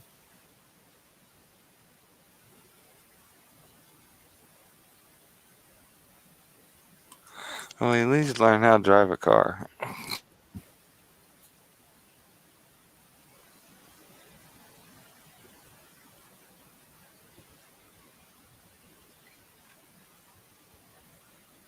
So what else can we talk about now?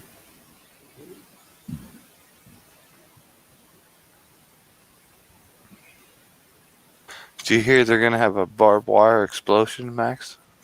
Yeah, an exploding barbed wire death match? No, I hadn't heard anything about that. No. I heard it's coming up real quick. I'm going to try to check it out. Yeah, that's next weekend from what I understand. So.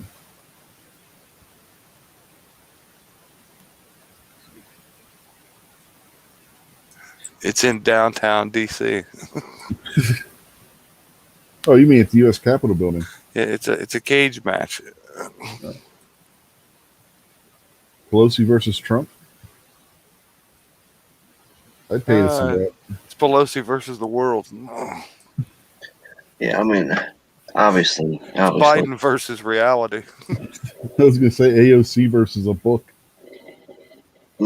obviously, Pelosi versus Trump would be the super ultimate match, but Pelosi wouldn't stand a chance in a wrestling match against Trump.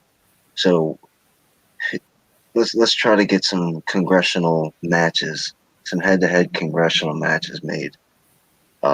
And you can mix sexes. I mean, we're not going to take gender. Come on now. We don't want to talk about that. So my first match would be, and you can repeat. So if you want to put Nancy Pelosi against a bunch of people, then that's understandable. Nancy Pelosi versus Lindsey Graham. Man, now you're crossing houses. But okay. Hmm.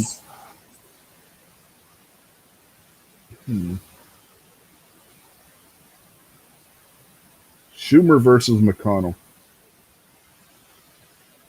Steel cage match. I'll go with Jim Jordan versus Adam Schiff.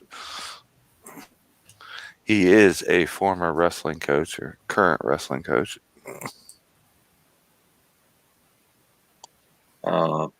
Let's go with Marjorie Taylor Greene versus AOC.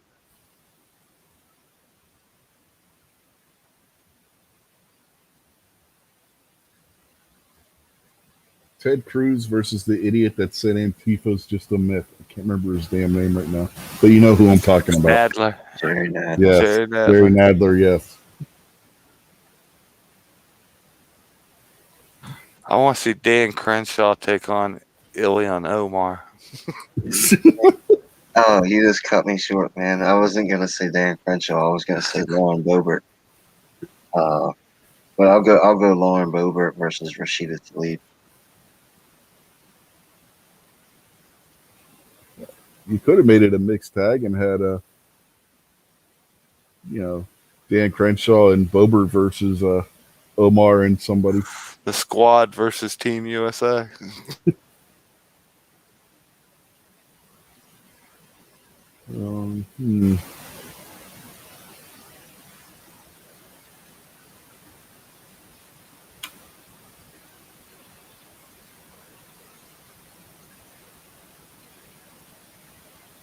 Trey Gowdy's going to come out of retirement and take on the idiot that was doing the Chinese spies. Oh, swallow well. Yeah. I'm going to go with oh man, I just forgot his John Kennedy. Famous for saying Nancy Pelosi eats Tide Pods. Yeah. Nancy Pelosi's one of them that's been eating the Tide Pods. I'm going to go him versus oh man, I blanked myself trying to remember the good guy's name. Darn it. Oh well, I'll come back to him. My bad.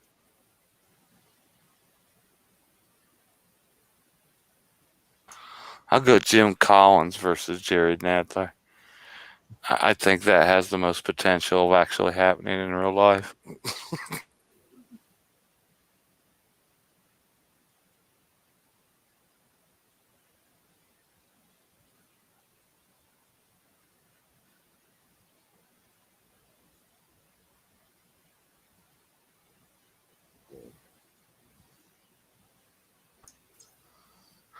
How about Nancy Pelosi versus Mitt Romney? And Romney turned Both heel. of them will take a dive. No, Romney will turn heel and side with Nancy. Yeah, so far, and I think Nancy's 2-0 because I think Nancy wipes the floor with Lindsey Graham, and I think Nancy just dusts Mitt Romney. Mitt Romney wears mystical diapers, for God's sake.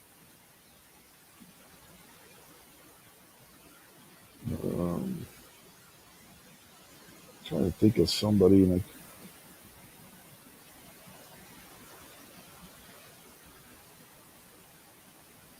Okay, we'll go with one of my senators, Shelley Moore Capito versus Bernie Sanders.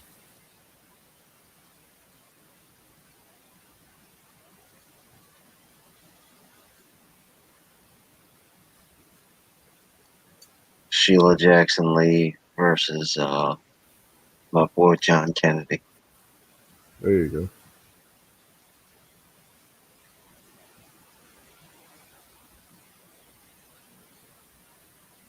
You got to get AOC versus Nancy Pelosi in there too. Oh yeah, definitely. That's a given. Even though you can put a glass of water, the glass of water with a D on it versus AOC.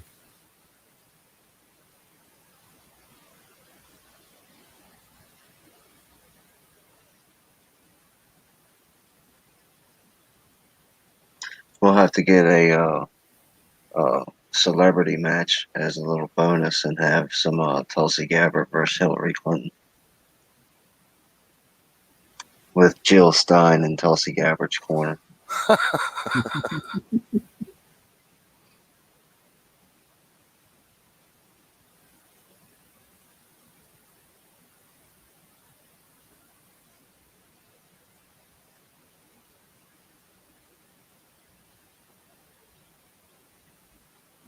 see.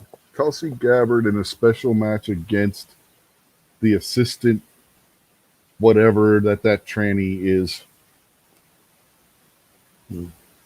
Circle back Pisaki versus K-Mac, the fake news slayer.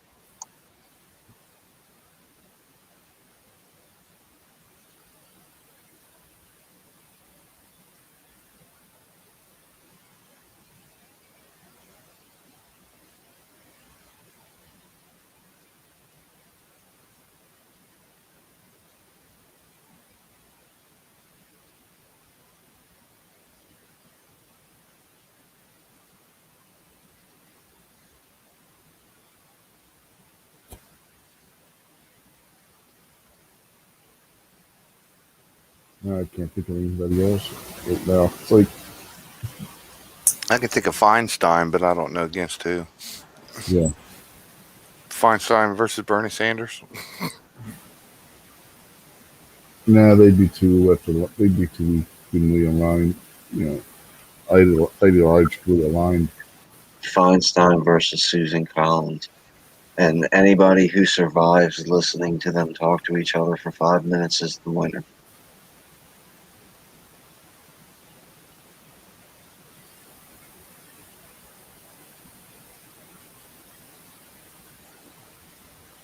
Who's that idiot that brought the bucket of chicken down and was talking trash about somebody with a bucket of fried chicken? And then the idiot that was talking about tipping over Guam with too many Marines on one side. Oh my god. Who the hell was that? Damn, I can't remember now. How can you not be removed for office for being such that a stupid? public display of stupidity? Right? I mean, seriously, of stupidity. We can't put more Marines on that island, on Guam. It'll tip over. Like, I mean, that dude's own children looked at him and said, "Dad, you're dumb." like, holy shit, dude. Are you really that damn stupid? Makojo was talking about how about governors matches, and I've got the first one that we've got to see. We got to see Kristi Noem versus the evil witch of Michigan. Oh, I got another one. DeSantis versus Cuomo. Yeah, DeSantis, Cuomo.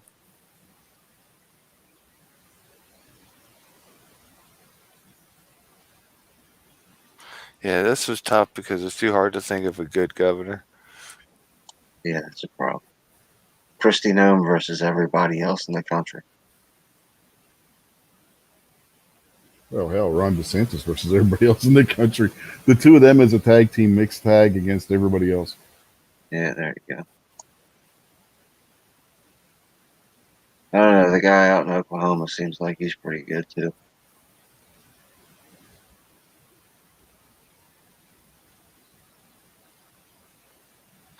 We got one Anybody else feel free to have if you wanted.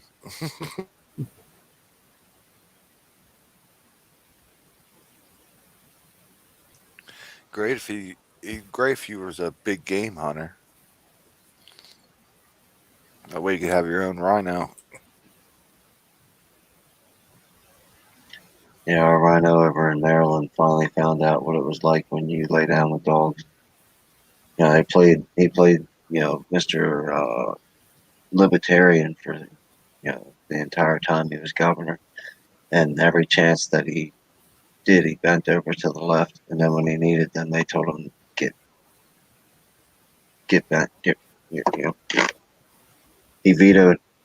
He thought he was going to protect himself in the Republican Party by vetoing the private sale bill that passed for shotguns and long guns, and they just overrode his veto and passed it anyway. Half the schools that he funded and did all that kind of stuff for, because he thought he was going to be cool with the school and the teachers union, still won't open the schools.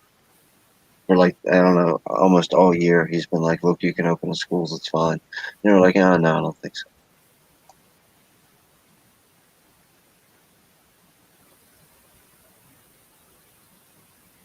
Wow. So you got a new, what kind? You got a new shotgun and rifle law? Yeah, apparently so. I think I don't know if it'll go into effect until, what is it? What's the next month coming up? That June? Is that when the legislative sessions start or whatever? But it's going to be no private sales without a background check. Oh, so basically, they do universal background checks in Maryland. Yeah, that's it. That's what I'm looking for.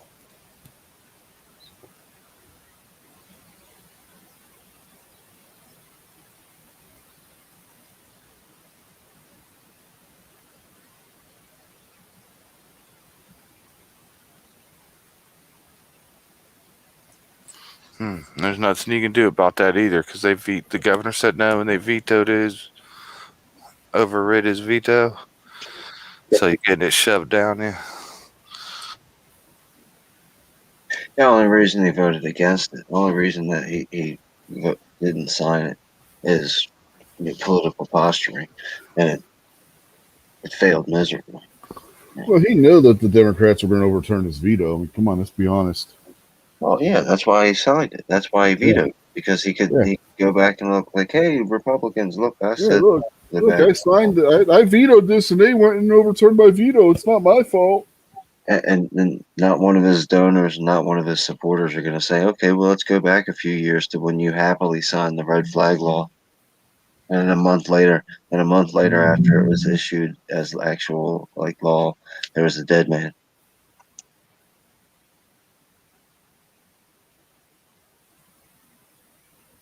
Anyway, how the hell do we get on politics?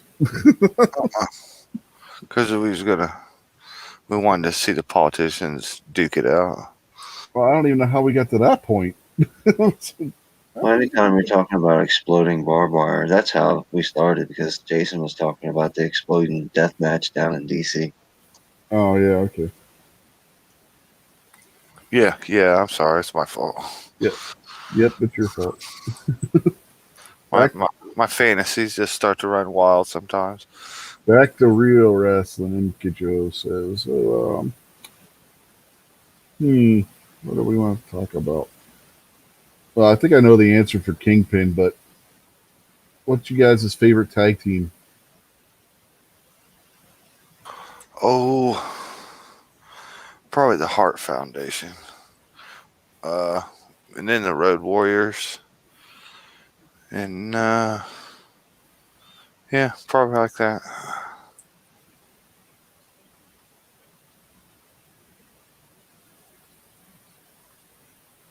Obviously. I think you guys can guess what my number one would be, but Ellis and I did this already. But you got the Road Warriors, obviously, and the Steiner brothers will be on the list.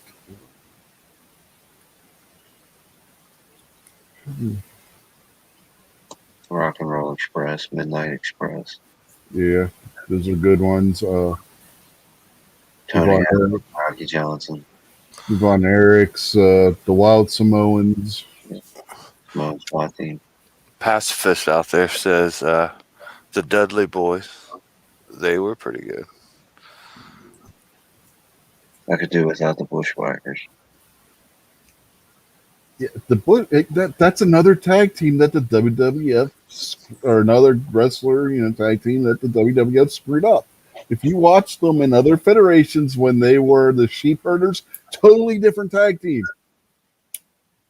It's crazy how much WWF just took guys that were actually good and just ruined them. Midnight Express was pretty good. Rock and Roll Express was pretty good. I'd like to have seen the Barbarian and the Warlord pick up a little bit more steam. Like, I'd like for them to have been more popular.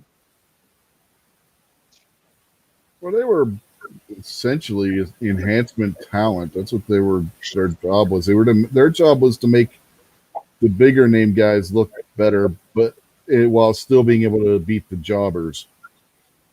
Right? Yeah. They were the freak shows, the big scary guys that would come in and club you over the head and knock you out. They did their jobs well. They made the good guys look good, and they beat up on the weak jobber guys. So I mean, they did their job. They did exactly what they were supposed to, and they did it very well. Which is why they had a career for as long as they did. Particularly the Barbarian. The Barbarian was around for a long time. It's hard for me to remember some of the tag teams. Yeah. Arn Anderson and Tully Blanchard's got to be on the list. There was Starsky and Hutch and Smokey and the Bandit. A couple others like that. Now, Smokey and the Bandit was more of a rivalry.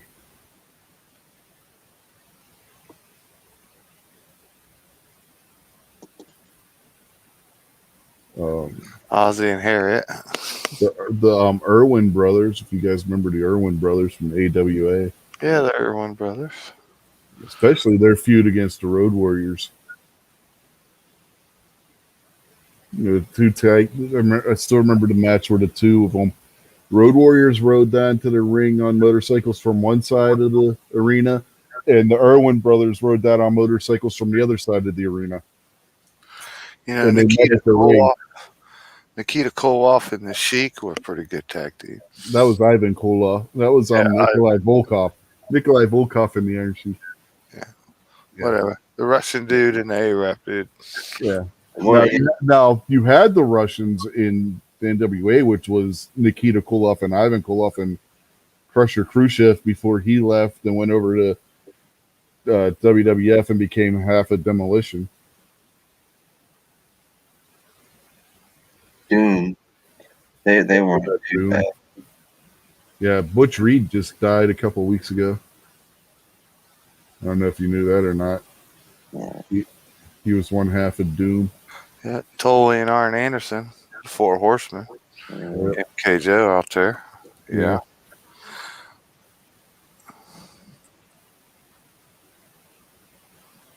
They had British Bulldogs. You can't leave them off the list. Yeah, but Davey Boy Smith was kind of the anchor. Like he kind of held that team down. I didn't really like him that much. There was Chris Benoit and the other voices in his head. No, that wasn't until much later. I know it's controversial, but Chris Benoit was a bona fide Hall of Famer until, well, you know what happened with him.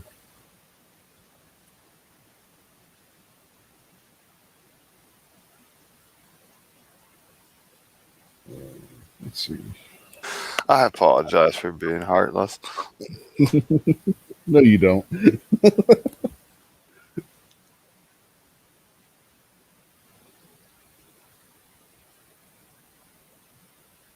I know you guys both said you didn't like one half of this team, but I'm going to say the Outsiders. Yeah. I mean, you see the hat I'm wearing, right? I got to say the Outsiders. For life.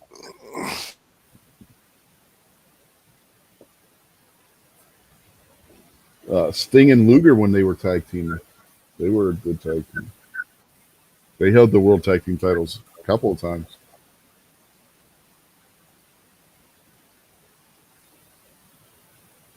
The Young Bucks would have to be on that list. They're one FTR, formerly the Revival in WWE. And the Fabulous Freebirds. Gojo said. If you remember that when Ole and Arn Anderson were a tag team in the 80s, that's kind of like what the FTR is now. They're in that same kind of mold as Ole and Arn Anderson or Arn Anderson and Tully Blanchard. And they are managed by Tully Blanchard. Who was Big John Studd partnered up with? Haku. I know he did a tag team match with King Kong Bundy one time. Yeah, like and Hogan and somebody else. Yeah, and Haku. But they were all in Bobby Heenan's stable, so they would all tag at various points with each other.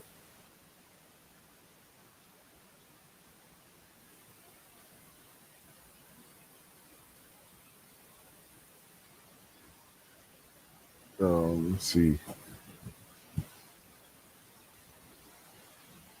Chris Adams and Gino Hernandez back in WCCW. They were a good tag team. Around that same time as the Freebirds. Speaking of the Freebirds, you can't have the Freebirds without the Von Erichs. Yeah.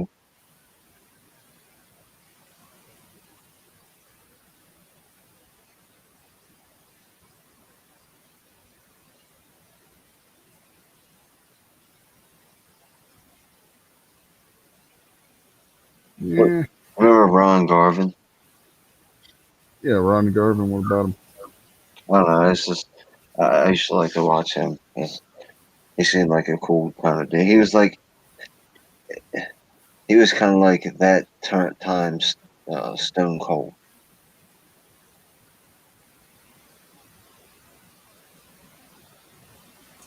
I remember one that I didn't like. Who was Macho Man's brother? Lanny Poffo? Yeah, Lanny Poffo. Yeah, there's one that I didn't care for.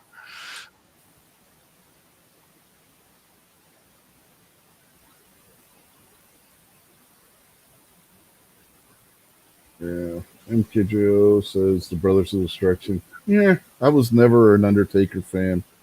And I just never bought into the whole Undertaker gimmick. What about that? I've heard a bunch of stories about like his personal life and different stuff like that, and his opinion on his wrestling career. But what about the Roman Reigns dude? Roman's actually good. I mean, if you watch SmackDown right now, he's having the best run in his career since they turned him heel. A lot of that was, again, Vince McMahon's doing. McMahon has to micromanage everything, and he was just feeding him extremely bad lines, and it was hurting his career. Well, from what I could, and obviously it was leaning towards being pro Roman Reigns. Obviously it wasn't like a hit piece, so they were gonna make him sound better. But the show that I watched about him, he seemed like a pretty decent dude who the wrestling world really loved. Like apparently he was like he's a popular guy. Yeah, he's one of the locker room leaders in WWE. And you don't get to be one of the locker room leaders if the locker room doesn't like you. You know what I mean? Yeah. The same with Seth Rollins. Seth Rollins is another one of the locker room leaders right now. I'll be right back. Okay. The Valiant brothers, you had Johnny and Jimmy Valiant. Johnny Valiant would go on to be a manager, managed Brutus the Barber Beefcake and Greg the Hammer Valentine when they were a tag team, led them to the tag team titles and a victory over the U.S. Express, Mike Rotunda and Barry Windham when he stuck the cigar in Barry Windham's eye when Barry Windham was leaving WWE and then replaced him with Danny Spivey. And Jimmy Valiant would go on to be the Boogie Woogie Man. Yeah, Jimmy Valiant, the Boogie Woogie Man. That guy is still wrestling. Do you realize how crazy is that? Yeah, in the fire halls like we were talking about, he still goes out there and wrestles every so often. He's in his 70s, I think, and he's still out there wrestling. So. He's one of those guys that's going to do it until he drops dead in the ring. Which Jerry Lawler very nearly did.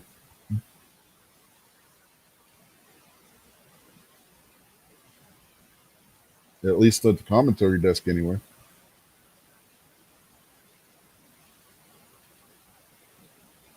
Scared the shit out of Michael Cole.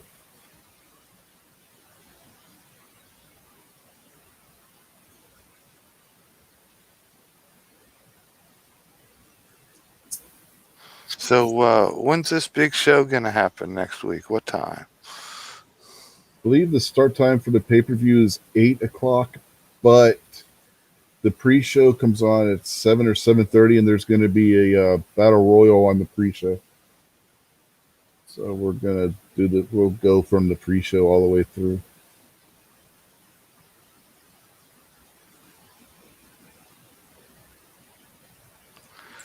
You remember the very first pay-per-view? The first one that I ever remember was WrestleMania. Starrcade came first. Starrcade? Yep. Starrcade. I remember you could get those on VHS tape. I never saw them on TV. But the first one I ever remembered was WrestleMania. Yeah, they had Starrcade. They had the Crockett Cup. What was the other? Crockett Cup came after WrestleMania. The Great American Bash. Yeah, Great American Bash. Then you had SummerSlam. Clash of Champions was every other month or something like that for free on TBS. But those were pay-per-view quality matches, you know. And they ran, I don't know how many of those.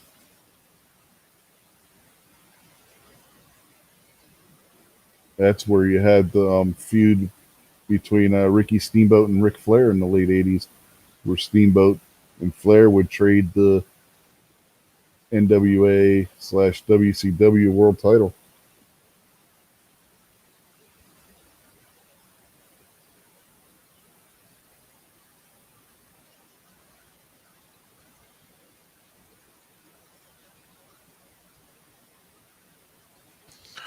Did you ever have the WWF Wrestling Album? Yes, I did. Yeah, guilty as charged.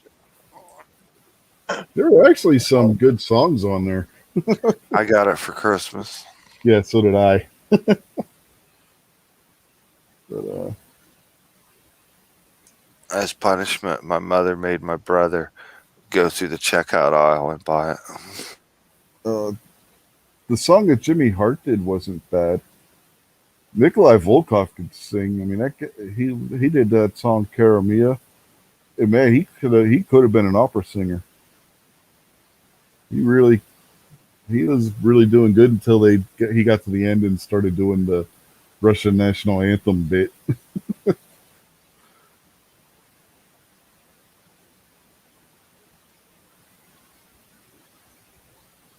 Who else on there was surprisingly good singer? Gene Okerlund doing Tutti Frutti, the old Little Richard song. He didn't do bad with that either.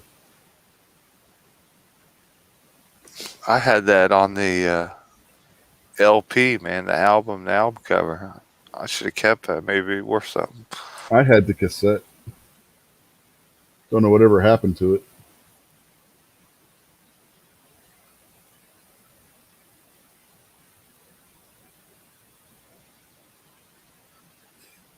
Was it Uncle Elmer? I don't talk too good, but my pigs talk a whole lot better. And Wasn't Piper loses his shit. Didn't Hogan have a song about American Hero or something? Well, I'm Real American, which would go on to become Hogan's theme, entrance music. But on the album, they said it was for Wyndham and Rotunda.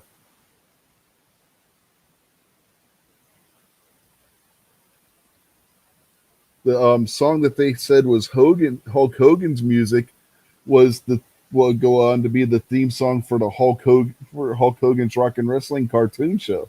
Oh yeah. Fights for the rights of every man. A real American.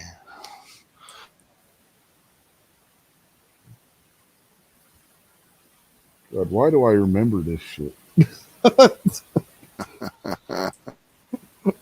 I don't even have that thing anymore, and I still remember this crap. Oh, man. What was the one that Jimmy Hart did? Eat Your Heart Out, Rick Springfield, or something like that?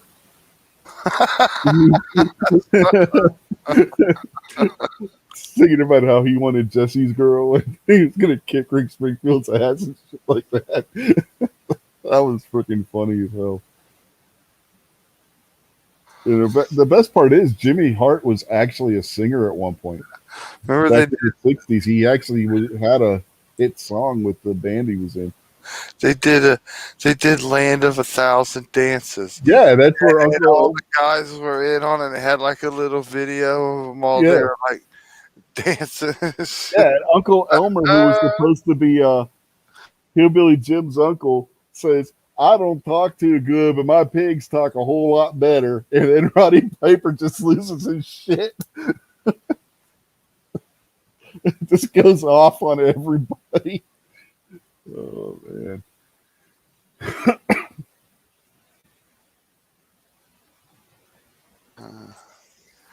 Yeah, is that the only album they ever made? No, they made a few different albums, but that was the first one. The other ones were just straight up music albums. This one was actually done tongue in cheek. It was the only one that was done tongue in cheek. The rest of them were just straight up, like would have the wrestler entrances and stuff on it. This was the only one that was done in that style of doing it.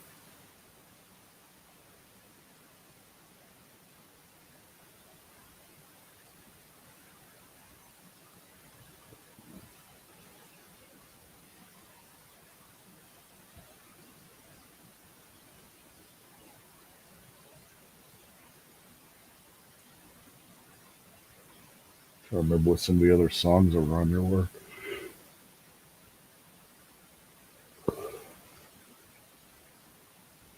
I know there's more than that. I just can't remember what the hell they were. No, Piper had a song on it. The problem's not remember them all. The problem is if you did remember them all. Yeah, I don't think I can remember all of them.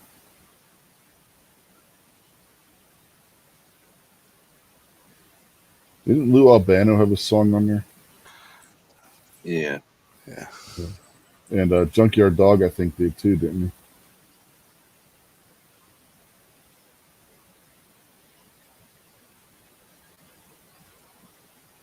he? The ones that just stand out are like Gene Okerlund, Jimmy Hart.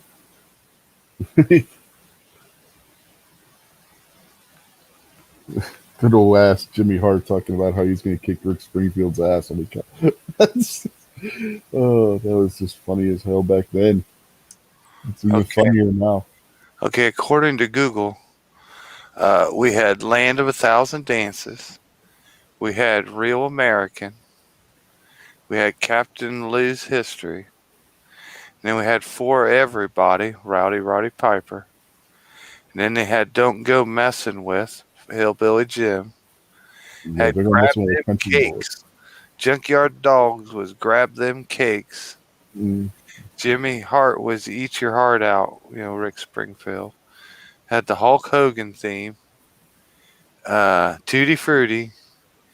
And then Cara Mia, Nikolai Volkov. Which, again, man, that guy could sing. 10 classic songs from the 80s. If you never heard Nikolai Volkov sing Karamia off of that, the guy could have been an opera singer. I mean, he was good. He sounded good singing that again, but then they had to go into the bit where he did the Russian national anthem at the end of it, which was actually the Soviet national anthem, but you get the idea. He goes, "Oh, this is garbage," and then starts singing the Soviet national anthem.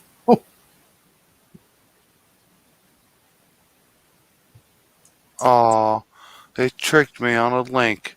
It's currently unavailable at Amazon. Not surprising. I mean, the thing is, like, what, 40 years old almost? It came out, what, 84? It says November 85. 85? I knew it was somewhere around there, 84, 85.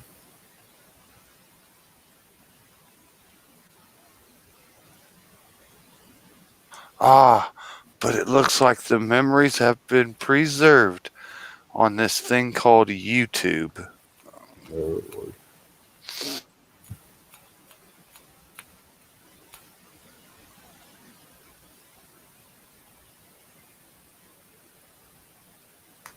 I thought you were going to play it the way you were talking. No, I didn't click on it, but there's a whole list of them on YouTube. I'll play it if you want me to. I mean, it's your channel. I'll play it. I don't know. They were you just play a snippet. I don't think we're going to get a strike if you just play a snippet. Let me go get it. It might take me a minute to find out exactly where it's at. I gotta find the right video. You know? Well, some of those were good. Some of them were not so good. So you got a bunch of wrestlers and a manager and an announcer guy, singing songs. I think he had one actual band that did a song. That Hulk Hogan song, that was at Derringer. Yeah. Well, yeah. They weren't a big band or anything.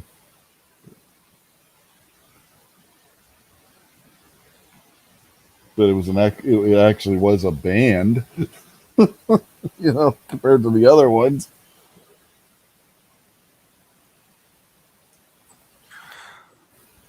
I always thought they should have a local band and they should name themselves Free Beer. That way the sign at the bar, be like Friday night, free beer. You'd have all kinds of audience. Mm-hmm. All right, you ready? Yeah, what are you playing? This is Nikolai Volkov, Karamia. Okay. Ready? Yeah, go for it. Can you hear it?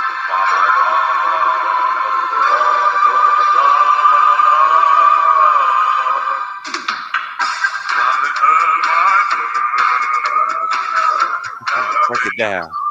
Can you guys hear it? Yeah. Yeah.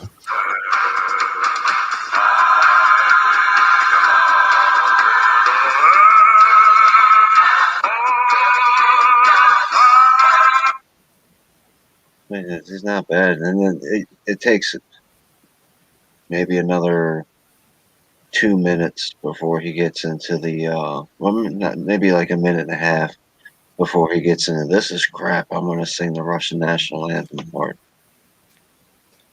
Yeah, I mean, like I said, he had a good voice. I mean, it's not coming across where he sounds really that good, but it might just be your speakers and stuff. But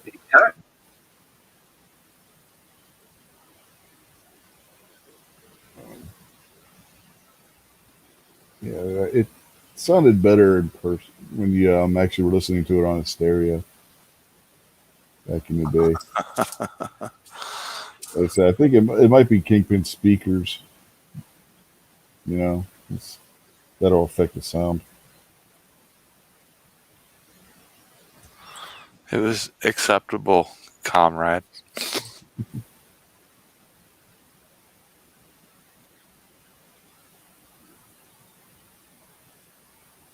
Yeah, Sting and Ultimate Warrior were a tag team before they went solo. MKJ, was talking about it. Didn't one join the police? Yeah, and the other one went on and was like being chased by some baseball guys with a clown face paint or something through New York City. Don't stand so close to me. Warrior, come out and play, yay! Oh, Warriors. Can you dig it?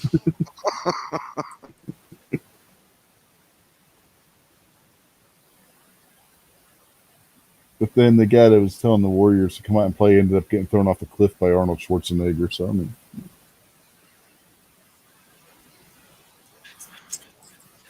He's funny that way. Schwarzenegger or the guy that got thrown off the cliff? Both of them. Okay. Speaking of Schwarzenegger, he is in the WWE Hall of Fame. Why, I don't know. And he was in the one WWE wrestling game as the Terminator. Yeah, but I'm pretty sure that Cyrus's people handled the come out and play guy. You know, they didn't gather around him on that beach to have a stern conversation with him. Sure they did. And they sent him off to go work for the guy that kidnapped Schwarzenegger's daughter. All right, yeah. I wasn't paying attention. I had a phone call. I was looking at my watch. I'm sorry, I missed that whole part. My bad. And then he lied because he promised he was going to kill him last. Yeah. He's Matrix. You said remember you said you were going to kill me last? I lied. It just drops him.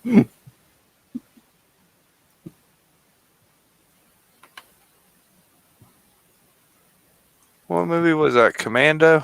Yeah, that was Commando.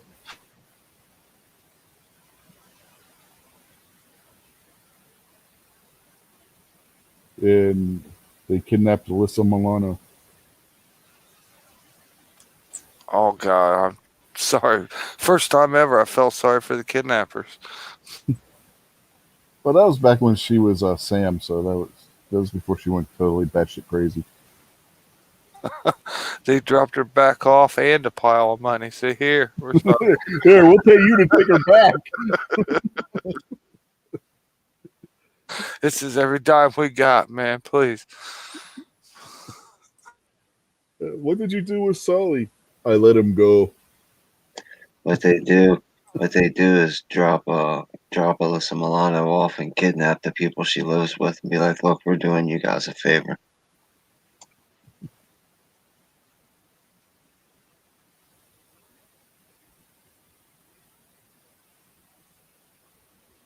Yeah, the guy taking his garbage out. I was afraid you were going to miss me. Don't worry, we won't. And just tear into him with submachine guns. That was a good movie. He throws the pipe through Bennett. Let off some steam, Bennett. Steam, because the pipe goes through into the boiler.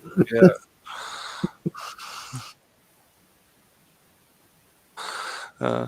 When he hopped in like a Chevy Blazer and it wouldn't start, so he just like pushed it down the mountain and just rolled and tore through the trees, and it just came out perfect timing right in front of him to get out and have a fist fight. Don't disturb my friend. He's dead tired.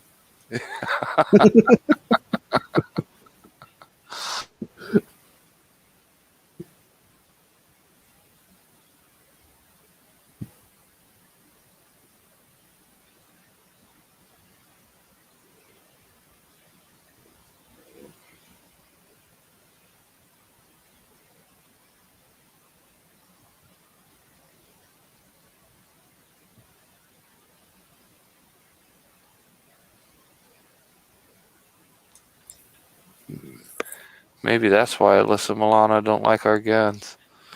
Yeah, flashbacks from being kidnapped. Yeah. She's having nightmares. That's why she has armed security now.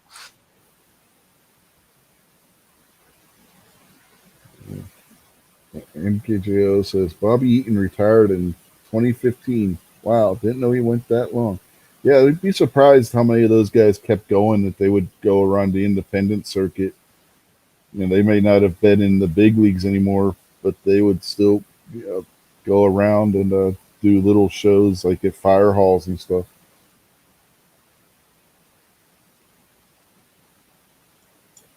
I've been counted out of the ring, so I'm disqualified, boys. Y'all have a good evening. Thank you very much for having a chat and invite me, Rich. I appreciate it. Yeah, no problem. Thank you for knowing more about wrestling so we can have something to talk about. Always good to see you, man. Always a good hangout. Take care, gentlemen. Y'all have a good night. Yep, you too, Kingdom. Thanks for jumping in. And then there were two. What time is it? Oh, hell, it's going on 11:30, yeah. This is only supposed to be an hour show, but since I've been running it instead of Ellis, we tend to go longer by like 2 hours. Well, an hour and a half. Just meeting the demands of the audience. Mm-hmm. So, I think we can start wrapping this up at this point because I don't know what else to talk about right now. So, you got anything you want to plug or anything before we get out of here? You gonna be doing a show Monday? Yeah, I'll probably do a show Monday night. Another Monday moan and groan. Just normal weekly hangout, open topics. Just trying to start the week out on a good evening. Yeah, maybe we can get Rob to bitch about everybody else's cars again. Yeah, he jinxed me, man. I had car trouble, if you didn't hear. I worked on my truck yesterday. I had a wheel bearing totally disintegrate, destroyed, went crazy. Front rotor tore off my ABS sensors and everything, man. It was banging and popping and jerking like it was going to break the front wheel off the truck. That sucks. Yeah. I was pulling in the grocery store, and as luck would have it, right next door to the grocery store is Advanced Auto Parts. So they had everything I needed in stock, and I actually could change the outer wheel bearing real easy with just didn't have to take the wheel off. I just took the center cap off and then pounded off the dust cover, grease cover cap, and I put outer wheel bearing in it in the parking lot real quick, and then drove off, and that wasn't it. It was the inner bearing.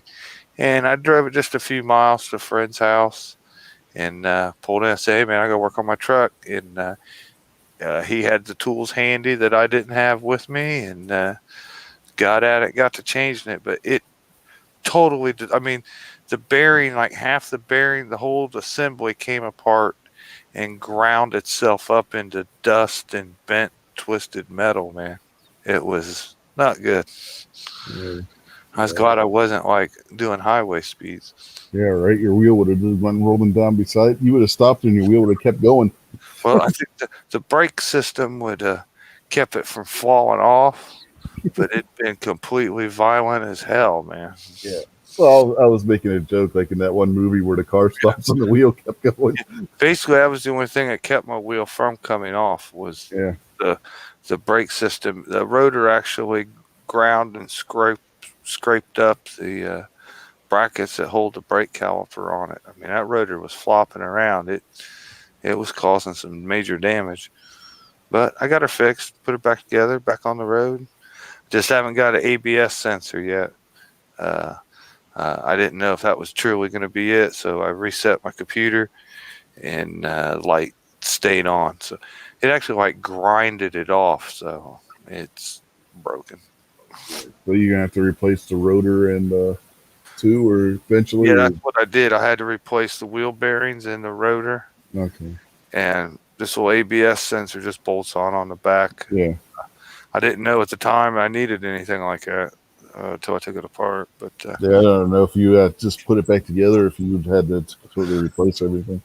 Well, I knew it was a wheel bearing, so when I went in the auto store, I just got 2 outer wheel bearings, 1 inner, and a brand new rotor. Because the brake pads only been on it maybe a week or two. So I decided just to go ahead and keep using those. You know what I mean? So Yeah, if the rotor was flopped around like you said, that could have damaged those and the caliper. If it didn't, you're lucky.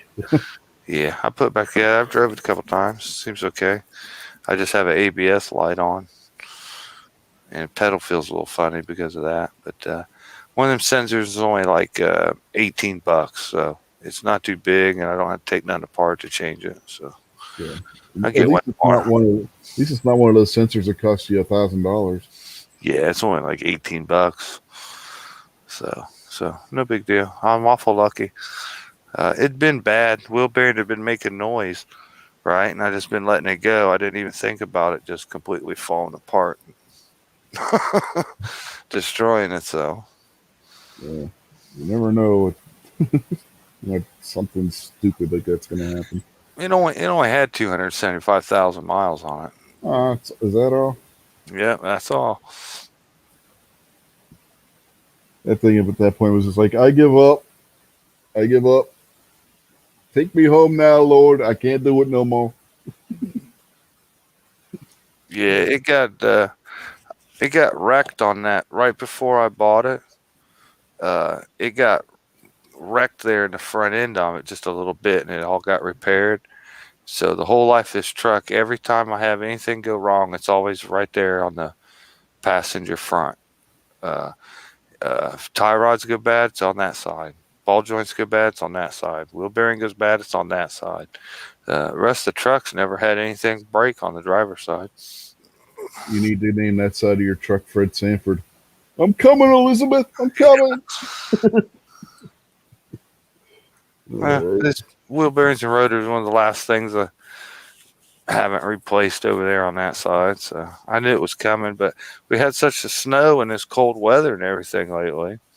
I really couldn't get in there and do nothing. And as luck would have it, yesterday when this broke, we had pretty decent weather, man. It was pretty nice outside. So I really didn't have any struggles. Went right at it. Only took an hour or so. No, at least it didn't take you that long to fix it. Nah, and surprisingly, parts were cheap. Just a little bit over $100. That's not too bad. No. Usually, like if you get sealed wheel bearings, they'd be like $150 just for that. This was like a $60 rotor, and like the wheel bearings were like $12, $15 a piece, something like that. Well, thanks for jumping in. Yeah, nice to have a show about old time wrestling. Thanks for the memories. Well, and speaking of, be sure to tune in to next week. We will not be having This Week Unloaded next night because we're going to be doing that pay-per-view watch party. We'll be watching and talking about it. You guys, if you want to watch it, you'll have to rent it yourselves or go through whatever other illicit manner you may have for watching things. But we'll be watching and commenting live, so be sure to check that out here next week. Well, a week from tomorrow anyway. And then we'll have the normal Saturday show next week as well. Maybe we'll talk about things leading up because we'll have the full match card by then. We'll know what's going on, and we can talk about what's going to happen, what the other matches are, and maybe talk about some more classic stuff or after we talk about that. So we'll see you next week, and be sure to watch tomorrow night for This Week Unloaded at 8:30 p.m. on this channel. So until then, we'll bid you adieu, and catch y'all later. Have a good night, everybody.